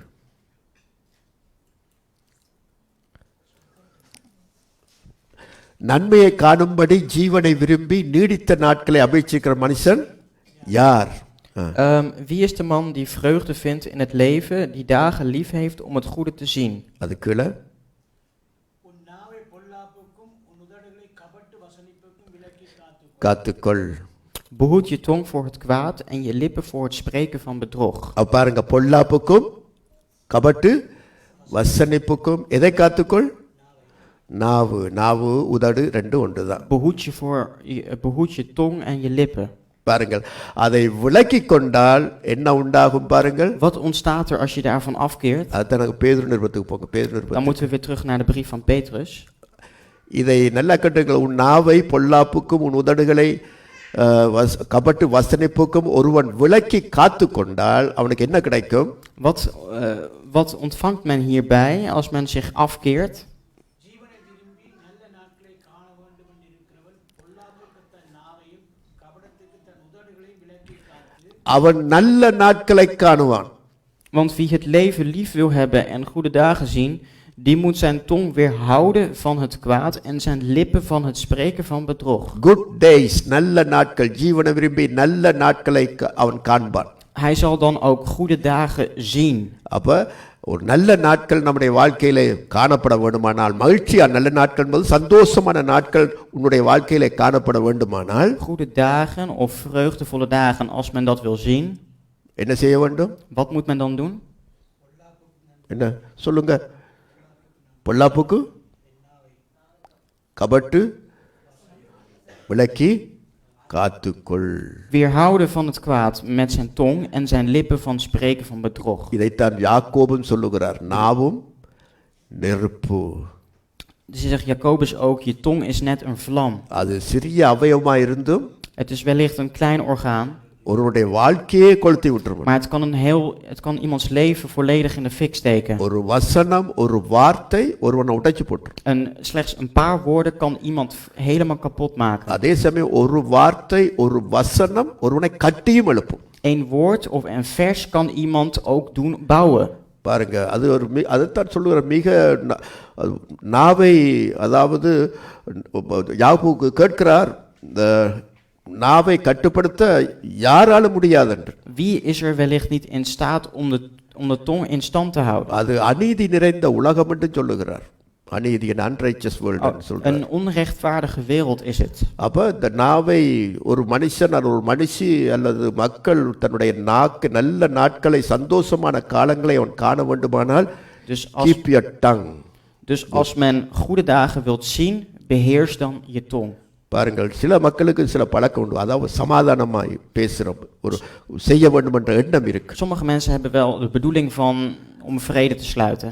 அதாவது சில மக்களுக்கு என்ன இருக்கு, சமாதானத்தை குழப்பி விடுறது. Andere mensen hebben zoiets van, ik moet de vrede verstoren. யாராவது ஒரு சமாதானமா குடும்பம் இருந்தா அந்த குடும்பத்தை குழப்பி விடுறது. Zeg maar, als er vrede is binnen een gezin, ik moet hoe dan ook die vrede verstoren. ஒன்றை நான் எச்சரிக்கையா சொல்றேன் பாருங்க. Ik geef het als een waarschuwing. ஒரு குடும்பம் சமாதானமா இருந்து அந்த குடும்பத்தை குழப்பறனுடைய குடும்பமும் சமாதானமா இருக்காது. Een familie die vrede heeft en dat verstoort binnen die familie, zal in zijn eigen familie ook geen vrede vinden. ஒரு சமாதானமா இருக்கிற சபையை குழப்பறனுடைய வீடும் சமாதானமா இருக்காது. Hij die de vrede binnen een gemeente verstoort, zal ook geen vrede in zijn eigen leven vinden. Dat zal ook verstoord worden. மிக மிக கவனமா நான் சொல்றதை குறிச்சுக்கொள்ளுங்க. Dus wat ik nu zeg, hou dat echt benadrukt. ஒரு சமாதானமா இருக்கிற குடும்பத்தை போய் அது இதை சொல்லி குழப்புற குடும்பமும் சரி, Ook al een familie die vrede heeft en dat je die verstoort qua vrede, சமாதானமா இருக்கிற ஒரு சபையை குழப்பி விட்டாலும் அந்த குடும்பத்துல சமாதானம் விடுபட்டு போயிடும். en ook al zou je een gemeente qua vrede verstoren, hoe dan ook zal die familie van diegene verstoord raken. நான் பல பேரை பார்த்துருக்கிறேன். Dat heb ik bij velen gezien. சமாதானமா இருக்கிற குடும்பங்கள், சமாதானத்தை இழந்த குடும்பங்கள், அது எப்படியோ அவருடைய பார்க்கக்கூடியதா இருக்கு. Gezinnen die hun vrede verloren hebben of verstoord zijn. அதனால பாருங்கள், சில மக்கள் என்ன நடப்பார்கள், சபைகளிலே அதிகமான பேர் தவறு என்ன செய்கிறார்கள் Wat என்றால், velen dan doen is, dat is een grote fout. அந்த சபை ஊழியக்காரனோடு பிரச்சனை என்று சொன்னா, Als er een probleem is tussen die persoon en de bediende van de kerk, நீ அவனுடைய வீட்டை போயிட்டு நீ சமாதானத்தையோ அல்லது ஏதாவது குழப்படி ஏதாவது செய்யலாம். அவரோட பிரச்சனை அவருடைய வீட்டை போ. dan moet je naar zijn huis gaan en daar je streken uithalen. இவர்கள் என்ன செய்ய சபையில் வந்து குழப்பி விடுறது எல்லாரையும். Maar wat doen zij dan? Zij verstoren de vrede binnen de gemeente zelf. அது பெரிய பெரிய விபரீதத்தை அவர் சகித்து அவருடைய வீட்டிலே கண்ணீரும் அவரிடத்திலே சமாதானம் குலைஞ்சு போய் காணப்படும். Dus dan zal je uiteindelijk zien dat in zijn eigen familie vrede wordt verstoord en dat er alleen maar tranen zullen ontstaan. இதெல்லாம் யோசிக்காம செய்கிற காரியங்கள். Dit zijn dingen waarbij niet wordt nagedacht. Okay, வசனம் 11 வாசிப்போம். Laten we naar vers 11 gaan. பொல்லாப்பை விட்டு நீங்கி நன்மை செய்து சமாதானத்தை தேடி அதை பின்தொடர கடவன். Die moet zich afkeren van het kwaad en het goede doen. Die moet vrede zoeken en die najagen. இதைத்தான் சேர்த்து சொல்லப்படுது பாருங்க. அதாவது நாங்கள் முதல் வாசிச்ச வசனத்தை நாட்கள் விரும்புகிறவன் இதை செய்து பொல்லாப்பை விட்டு நீங்கி பொல்லாப்பாய் தோன்றுகின்ற எல்லாவற்றையும் விட்டு விலகு என்று வேத வாக்கியம் சொல்லுகிறது. Het woord zegt van dat men moet afkeren van het kwaad. ஏதாவது ஒரு காரியம் யாராவது உங்களோடு பேசும் பொழுது பொல்லாப்பா தெரியுதா? Dus als iemand wat woorden met jou uitwisselt, wordt dat door jou als iets kwaads gezien? அதை விட்டு நீங்க சொல்லுது வேதம். En dan zegt men hier ook van, keer je daarvan af. சேர்ந்து பேசி கதைச்சி செயல்பட வேணாம். Vermeng je daar niet in en ga dan niet ook kwade woorden spreken. நீ சமாதானத்துக்குரிய காரியத்தை தேடு, சமாதானத்தை தேடி. Probeer de dingen te zoeken die symbool staan voor de vrede. அதை பின்தொடரு, அதை செய், அதை பின்னுக்கு போ. En ga dat ook achterna. அப்ப பாருங்க, தெளிவாய் வேத வாக்கியம் சொல்லுது பாருங்க. Dus duidelijk zegt het woord hier ook. யாராவது உங்களுடைய வீடுகளிலே பொல்லாப்பு சொல்ல வந்தா, Wanneer iemand kwaadaardige dingen met jou wil bespreken, யாராவது உங்களுக்கு டெலிபோன்லயோ ஏதோ பொல்லாப்புகள் எடுக்க வேண்டி வந்தா, wanneer iemand telefonisch met jou over kwaadaardige dingen spreekt, சமாதானத்தை தேட பாருங்க. அதுல probeer daarin juist de vrede op te zoeken. அதைத்தான் சொல்லுது. எனவே அதை விட்டு சில பேர் வீடுகளில் வந்தா மெதுவா பொல்லாப்பு கதைக்கிறார்களா, விலகி போயிருங்க அப்படியே. Dus zodra je doorhebt van iemand komt kwaad met jou spreken, probeer gelijk een zijweg te nemen. சமாதானம் சும்மா வராது. அது ஒருக்கா வரும், பிறகு அதை கீப் பண்ணிக்கொள்ள வேண்டும், அதை மெயின்டைன் பண்ணிக்கொள்ள வேண்டும். Vrede, dat komt niet zomaar voorbij. Dat komt voorbij, maar dat moet je voortdurend houden en onderhouden. சங்கீதம் 34:14 போடுங்கள் பாருங்கள். சங்கீதம் 34:14. Psalm 34 vers 14. Ja. தீமையை விட்டு விலகி நன்மை செய், சமாதானத்தை தேடி அதை தொடர்ந்து கொள். Keer je af van het kwaad en doe het goede. Zoek de vrede en jaag die na. இப்போ இதைத்தான் பாருங்க, அங்கே இருக்கிற சங்கீதத்தை இங்கே தான் பேதுரு எல்லாரும் இதை அந்த எழுதி கொண்டு வர்றார்கள். பழைய ஏற்பாட்டில் இருக்கு, புதிய ஏற்பாட்டிலையும் அப்படி இருக்கு. Het staat zowel in het Oude Testament als in het Nieuwe Testament, wat Petrus hier letterlijk citeert. பாருங்க, இந்த அதாவது நீங்க ஒரு யோசேப்புடைய வாழ்க்கையை பாருங்க. Kijk naar het leven van Jozef. யோசேப்புடைய வாழ்க்கையை பாருங்கள். அவன் தன்னுடைய வாழ்க்கையிலே அதாவது அந்த ஆண்டவர் சூழ்நிலைகளை பார்த்தால், யோசேப்புடைய வாழ்க்கையிலே சூழ்நிலைகளை பார்த்தால் ஆண்டவர் யோசேப்பை கைவிட்டார் என்ற மாதிரி தான் தெரியும். Als je alle situaties bekijkt waarin Jozef zich heeft begeven, dan zie je dat, dan kan je concluderen dat de Heer hem vaak heeft losgelaten. நான் ஒரு 5-6 நிமிஷத்துக்குள்ள முடிச்சிடுறேன் இந்த Ik subject. beëindig dit met 5 of 6 minuten. பாருங்க, ஆனா வேத வாக்கியம் என்ன சொல்லுகிறது? கர்த்தர் யோசேப்போடு இருந்தார். Maar het woord zegt zelf dat de Heer voortdurend met Jozef was. அதாவது சூழ்நிலைகள் De situatie, யோசேப்போட இல்லை என்றுதான். de situaties beschrijven alsof hij niet met Jozef was. சமாதானமான சூழ்நிலை இல்லாத மாதிரி தான் தெரிஞ்சது. Het wordt steeds gezien als een onvrede. வேத வாக்கியம் சொல்லுகிறது கர்த்தருடைய கண்கள் நீதிமான்கள் மேல் நோக்கமாயிருக்கு. De ogen van de Heer die zijn voortdurend gevestigd op de rechtvaardigen. ஆனா மக்கள் சொல்லுவார்கள் கர்த்தர் யோசேப்பை கையை விட்டுட்டார். Maar mensen zullen zeggen dat Jozef door de Heer in de steek is gelaten. அப்ப யோசேப் என்ன சொன்னான் கடைசியில?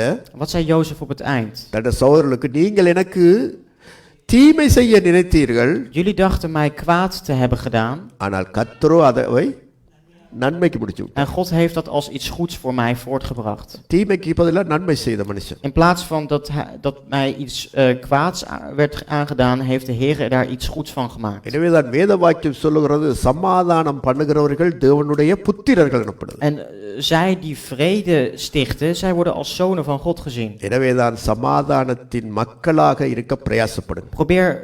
Probeer zelf te streven naar mensen van de vrede. பாருங்கள், சங்கீதம் 15:1 பாருங்கள். 1 சில வசனங்கள். சங்கீதம் 15:1 Van Psalm 15 van vers 1. பாருங்கள், சங்கீதம் 15. கர்த்தாவே யார் வாசிக்கிறது வாசிக்கப்படுது எனக்கு யார் உம்முடைய கூடாரத்தில் தங்குவான்? யார் உம்முடைய பரிசுத்த பர்வதத்தில் வாசம் பண்ணுவான்? உத்தமமாய் நடந்து நீதியை நடப்பித்து மனதார சத்தியத்தை பேசுகிறவன் தானே. அவன் தன் நாவினால் புறங்கூறாமலும் தன் தோழனுக்கு தீங்கு செய்யாமலும் தன் அயலான் மேல் சொல்லப்படும் நிந்தியான பேச்சை எடுக்காமலும் இருக்கிறான். ஆகாதவன் அவன் பார்வைக்கு அற்பமானவன். கர்த்தருக்கு பயந்தவர்களையோ கனம் பண்ணுகிறான். ஆணையிட்டது தனக்கு நஷ்டம் வந்தாலும் தவறாதிருக்கிறான்.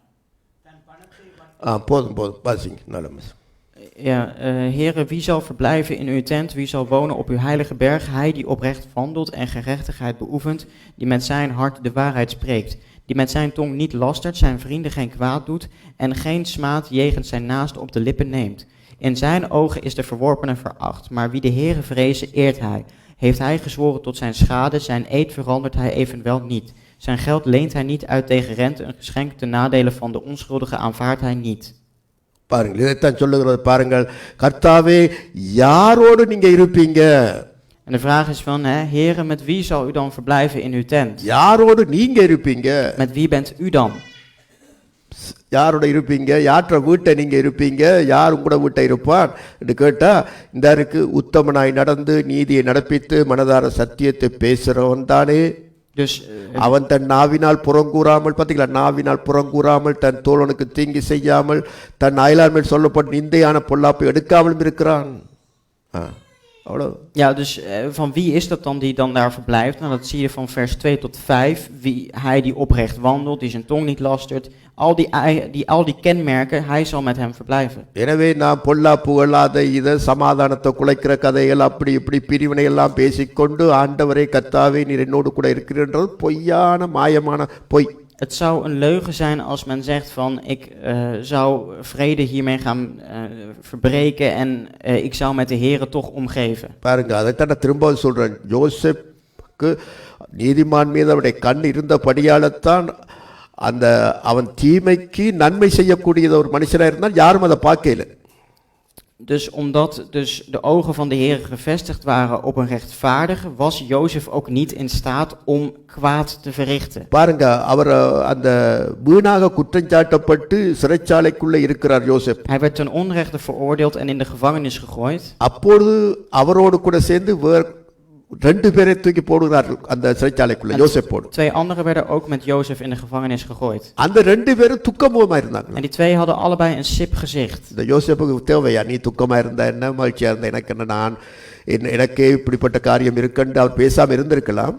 Die Jozef had gewoon stil kunnen zijn en het had hem niets hoeven boeien van ik heb het zelf al lastig. அவர்கள் கனவு கண்டு துக்கமத்தோடு இருந்தார்கள். Maar ze hebben zelf een droom gehad en waren daardoor best sip. விசாரிக்கிறார் நன்மை செய்கிறார் ஏன் நேற்று மாதிரி இல்லை உங்களோட முகமே இப்படி இருக்கிறதுன்னு விசாரிக்கிறார். En hij informeert naar hen van jullie waren hiervoor niet zo, waarom zijn jullie opeens zo verdrietig? அப்ப அந்த கனவுக்கெல்லாம் விளக்கம் கொடுத்து உதவி செய்கிறாங்க. Hij geeft uiteindelijk de betekenis van hun droom en helpt hen daarbij. ஆனா உலகத்தினுடைய பார்வையிலே கர்த்தர் யோசேப்பை கைவிட்டார் என்று தான் சொல்லுவார்கள். Maar de wereld zal zeggen dat de Heere Jozef heeft achtergelaten. ஆனால் வேதம் தான் சொல்லுகிறது கர்த்தர் யோசேப்போடு இருந்தார். Maar de Bijbel zegt zelf, de Heere was voortdurend met Jozef. எனவே தான் எனக்கு அருமையான கர்த்தருடைய பிள்ளைகளே இதை கேட்டுக்கொண்டிருக்கிறவர்களே ஒருவேளை நீங்க மரண இருளின் பள்ளத்தாக்கிலே நடந்து கொண்டிருக்கலாம் அவமானம் கேட்கலாம் பிரச்சனைகளை கேட்கலாம் பொய்யான கதைகளை கேட்கலாம். Wellicht als gelovigen zijn er die nu meeluistert, kun je je begeven in de vallei door dood.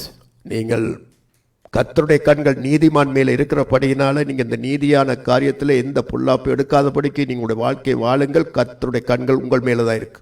Probeer dan ook de wegen van rechtvaardigheid voortdurend te bewandelen met de gedachte van dat de ogen van de Heere altijd op een rechtvaardige gevestigd zijn. கடைசியாக 1 பேதுரு 3:13 வாசித்து நிறைவுக்குள்ளாய் வருவோம். Laatste vers van vers 12. 13. 1 பேதுரு 3:13.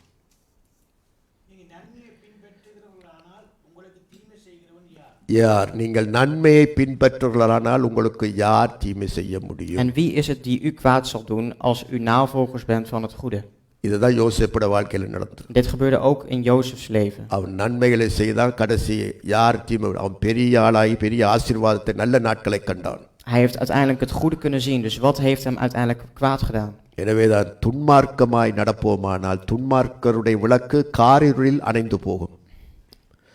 துன்மார்க்கருடைய துன்மார்க்கருடைய light இந்த dark Het licht van een zondaar gaat als kaarslicht uit. நீதிமானோ லிபனோனின் பனையைப் போல் செழிப்பான். லிபனோனில் இருக்கிற பனை பல்மேரா ட்ரீயை போல் அப்படி வளர்ந்து கொண்டே போவான். En dat van een rechtvaardige zal als een palmera-boom in Libanon voortgroeien. ஒன்றும் அதாவது உலகம் உங்களுக்கு என்ன செய்ய முடியும் என்ற கர்த்தருடைய கண்கள் நீதிமான் மேல் இருக்கிறபடியால் இந்த உலகம் ஒன்றுமே செய்ய முடியாது. Dus wat kan de wereld jou ook doen? De wereld kan jou niets doen. ஏற்ற காலத்திலே கர்த்தர் உங்களை De உயர்த்துவார். Heer zal op een gegeven moment jou verheven. இதுதான் அவர் சொல்லுகிறார். இப்படிப்பட்ட ஒரு மக்களாக இவர் சொல்லுகிறார், வாழுங்கள். Dus leef dan ook zo. யாருக்கு எழுதுகிறார்? உபத்திரப்பட்டு கொண்டிருக்கிற தேவ பிள்ளைகளுக்கு, கஷ்டப்படுறவர்களுக்கு இப்படிப்பட்ட வாழ்க்கையை வாழுங்கள். Dus voor wie? Voor mensen die vervolgd worden, christenen destijds. தீமைக்கு தீமை செய்யாதிருங்கள். Verricht geen kwaad tegen kwaad. பொல்லாப்பு நாக்கை விட்டு எடுங்கள், பொல்லாப்பை அகற்றுங்கள், சமாதானத்தை Hou dat தேடுங்கள். bedrog uit je tong en probeer naar vrede te streven. Okay பிள்ளைகளா, இன்றைக்கு சாப்டர் 5 3ஆம் அதிகாரம் முடிந்தது கர்த்தருடைய கிருபையினாலே. சாப்டர் 3 முடிந்தது. Chapter 3, hè? முடிஞ்சு, க்ளோஸ், முடிஞ்சது. Hoor je Helene? 3ஆம் அதிகாரம் முடிந்தது. Nee. மன்னிக்கவும். அதாவது இன்றைய பகுதி முடிந்தது. Het stuk van vandaag is afgerond. தொடர்ந்து நாங்கள் அதை கற்றுக்கொள்வோம். Laten we dat dan ook vervolgen voor de volgende week. Okay, எனவே இதில் ஏதாவது உங்களுக்கு கேள்விகள் சந்தேகங்கள் இருந்தால் நீங்கள் டெக்ஸ்ட்களில் அதுகளில் நீங்கள் போடலாம். இந்த பகுதி விளங்காவிட்டால் நாங்கள் திரும்ப ரிப்பீட் பண்ணி உங்களுக்கு கற்றுக் கொடுப்போம் அடுத்த முறை. Als er vragen zijn of je snapt sommige dingen niet, stel je vragen, dan kunnen we voor de volgende keer herhalen we dat aan het begin. கற்றுக்கொண்ட வாக்கியங்களை, வசனங்களை, பாடங்களை மறந்து போகாதீர்கள். Vergeet de woorden niet die wij vandaag met jullie hebben uitgewisseld. எல்லாவற்றையும் இதன்படி இருக்க வேண்டும், முயற்சி செய்யுங்கள் என்று சொல்ல முடியாது.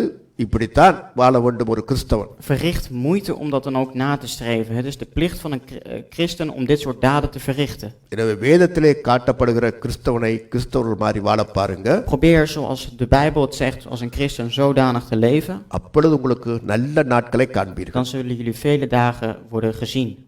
ஓகே, கர்த்தர் உங்களை ஆசீர்வதிப்பாராக. De Heer zegent jullie. இதுக்கு முன்பாக ஒரு சின்ன காரியத்துக்கு நான் ஜெபிக்க போகிறேன். Er is nog iets wat ik wil zeggen en daarmee wil ik het ook eindigen. அன்பானவர்களை, நெதர்லாண்ட்ஸ்ல வாழுகிற மக்களுக்காக தான் பேசுறேன். Ik zeg voor de mensen die in Nederland wonen. கிறிஸ்தவர்களுக்கு இந்த பைபிள் படிப்பிலே நல்லா கற்றுக்கொள்ளுங்க. இந்த வேத படிப்பிலே Bij deze Bijbelstudie, luister even goed. Translate பண்ணுகிறான். Vertaalt mijn zoon.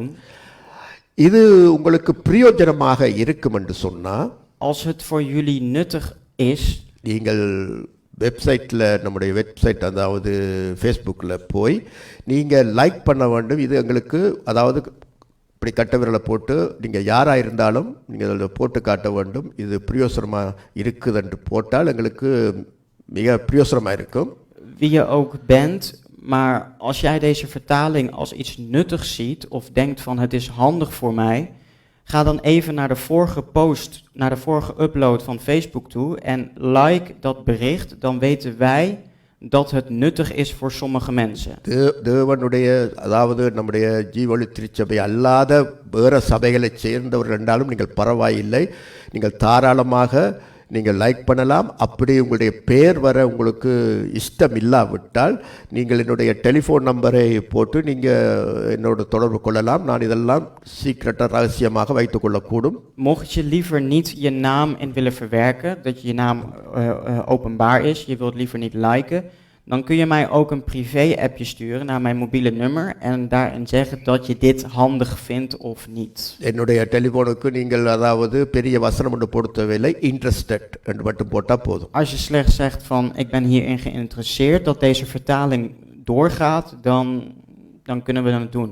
காரணம் ஏனென்று நான் இதை சொல்லுகிறேன் என்றால், De reden waarom ik dit zeg is, இது பல பேருக்கு எப்படி இது பிரயோசனப்படுகிறது என்பதை ஒன்று அறிய வேண்டும். aan de ene kant moeten wij weten van is het voor de ene nuttig of niet. ரெண்டாவது, நேரம், அப்படி ஒருவரும் அதிகமான பேர் இல்லாமல் இருக்குமானால் நேரம் மிச்சம் உண்டாகும். Translate. Als er niemand is die dit nuttig vindt of dat het voor iemand aanspreekt, dan zou dat heel veel tijd kunnen schelen om het dan gewoon zonder te doen. எனவே டச் டிரான்ஸ்லேட்டர் நிப்பாட்டிட்டு தமிழிலே மட்டும் இதை நான் முடித்து விடலாம். Dan willen we namelijk definitief stoppen met een Nederlandse vertaling en dan gaan we gewoon door in het Tamil. நேரத்து அப்ப உங்களுக்கு நேரமும் மிச்சம், உங்களுக்கு நேரமும் மிச்சமாயிரும். Scheelt tijd, scheelt ook voor jou als kijker zijnde tijd. ஏனென்றால் பல அலுவல்கள் மத்தியில தான் இவரை நான் வந்து ஒப்பு கொடுத்து இதை செய்து கொண்டிருக்கிறார் இவர். Want hij doet dit nu allemaal, hoewel er wel wat omstandigheden zijn waardoor dit eigenlijk niet kan. வேற ஒன்றுக்குமா இல்லை, நீங்கள் அதை நீங்கள் அறிய தருவீர்கள் என்று சொன்னால் மேலும் அவரும் உற்சாகப்பட்டோம், நாங்களும் சரி இவ்வளவு பேர் இருக்கிறார்களே என்று பிரயாசப்பட்டு நாங்கள் செய்யக்கூடியதாக இருக்கும். Zo zijn wij ook wat gemotiveerder om het te doen, want nu hebben wij niet echt een beeld van wie er nou nuttig vinden of niet. இந்த அறிவிப்பை நீங்கள் பெற்றுக்கொண்டு தயவாய் உங்களை நான் அதிலே நீங்கள் லைக் பண்ணுங்க அல்லது உங்களுடைய காரியத்தை செய்யும்படியாக கேட்டுக்கொள்கிறேன். Ontvang deze mededeling, dus alsjeblieft, als je het nuttig vindt, like dan de vorige post, nu niet deze live video, de vorige. En als je je mening kwijt wil, graag. நன்றி, உங்களுடைய அட்டென்ஷனுக்கு நன்றி. Dankjewel, bedankt voor jullie attentie. ஜெபம் பண்ணி நாங்கள் நிறைவுக்குள்ளாய் வருவோம். Laten we bidden en dit afronden. Okay, Ranjith ஜெபம் பண்ணி முடியுங்களே. பரலோக பிதாவே, இந்த மாலை வேளைக்காக உமக்கு நன்றி செலுத்துகிறோம். ஆண்டவரே, சத்தியத்தை அறிவீர்கள், சத்தியம் உங்களை விடுதலையாக்கும். சத்தியத்தை அறியும்படியாக எங்களுடைய கண்களை பிரகாசிக்க பண்ணுகிறவரே, ஆண்டவரே, இந்த நாளில் நாங்கள் கற்றுக்கொண்ட வார்த்தையின்படி ஆண்டவரே, நாங்கள் இணக்கமுள்ளவர்களாய், ஒருமனப்பட்டவர்களாய், சகோதர சிநேகம் உள்ளவர்களாய், ஒருமனப்பட்டவர்களாய் ஆண்டவரே கர்த்தாவை நாங்கள் காணப்படவும், தீமைக்கு தீமை செய்யாமல், உதாசீனத்துக்கு உதாசீனம் செய்யாமல், ஆசீர்வாதத்தை கண்டு அழைக்கப்பட்டவர்கள் நாங்கள் எல்லாரையும் நாங்கள் ஆசீர்வதிக்கத்தக்கதாகவும், ஆண்டவரை எங்கள் வாழ்க்கையிலே எங்களுடைய ஆண்டவரை கற்றுக்கொண்ட காரியங்களை நாங்கள் எங்கள் வாழ்க்கையிலே நடைமுறைப்படுத்த, அதன் மூலமாக உங்களுடைய நாமம் மகிமைப்பட கர்த்தர் எங்களுக்கு பலனையும் கிருபையும் அருளுவீராக. நாங்கள் கற்றுக்கொண்ட ஒவ்வொரு பகுதிகளையும் எங்களுடைய இதயத்தில் ஆழமாய் பதியட்டும். கர்த்தாவே, எங்களுக்கு உதவி செய்வீராக. இயேசு கிறிஸ்துவின் நாமத்தினாலே இந்த நாளும் ஆண்டவரை கற்றுக்கொண்ட ஒவ்வொரு வார்த்தைகளுக்காக உமக்கு நாங்கள் நன்றி செலுத்துகிறோம். கற்றுக் கொடுத்த ஆண்டவர் பாஸ்டரை, மொழிபெயர்த்த மகனை நாங்கள் ஆசீர்வதிக்கிறோம். தேவ கிருபை அவர்களோடு கூட இருத்து தொடர்ந்து எங்களை வழிநடத்துவதாக. கர்த்தரா இயேசு கிறிஸ்துவின் நாமத்தினாலே இந்த வார்த்தையை கேட்கிற எல்லார் மீதும் உடைய பூரண கிருபை தங்கி தாவரிப்பதாக. ஆண்டவராய் இயேசு கிறிஸ்துவின் நாமத்தில் நன்றி செலுத்துகிறோம், ஜெபிக்கிறோம் எங்கள் பரிசுத்தமுள்ள பிதாவே, ஆமென். என் ஆத்மாவே கர்த்தரை ஸ்தோத்திரி, என் முழு உள்ளமே அவருடைய பரிசுத்த நாமத்தை ஸ்தோத்திரி. என் ஆத்மாவே கர்த்தரை ஸ்தோத்திரி, அவர் செய்த சகல உபகாரம் மறவாதே. ஆமென். கர்த்தராகிய இயேசு கிறிஸ்துவின் கிருபையும் தேவனுடைய அன்பும் பரிசுத்த ஆவியின் ஐக்கியமும் அந்நியோன்யமும் வழிநடத்தலும் பாதுகாப்பும் உங்கள் அனைவரோடும் கூட இருப்பதாக. ஆமென்.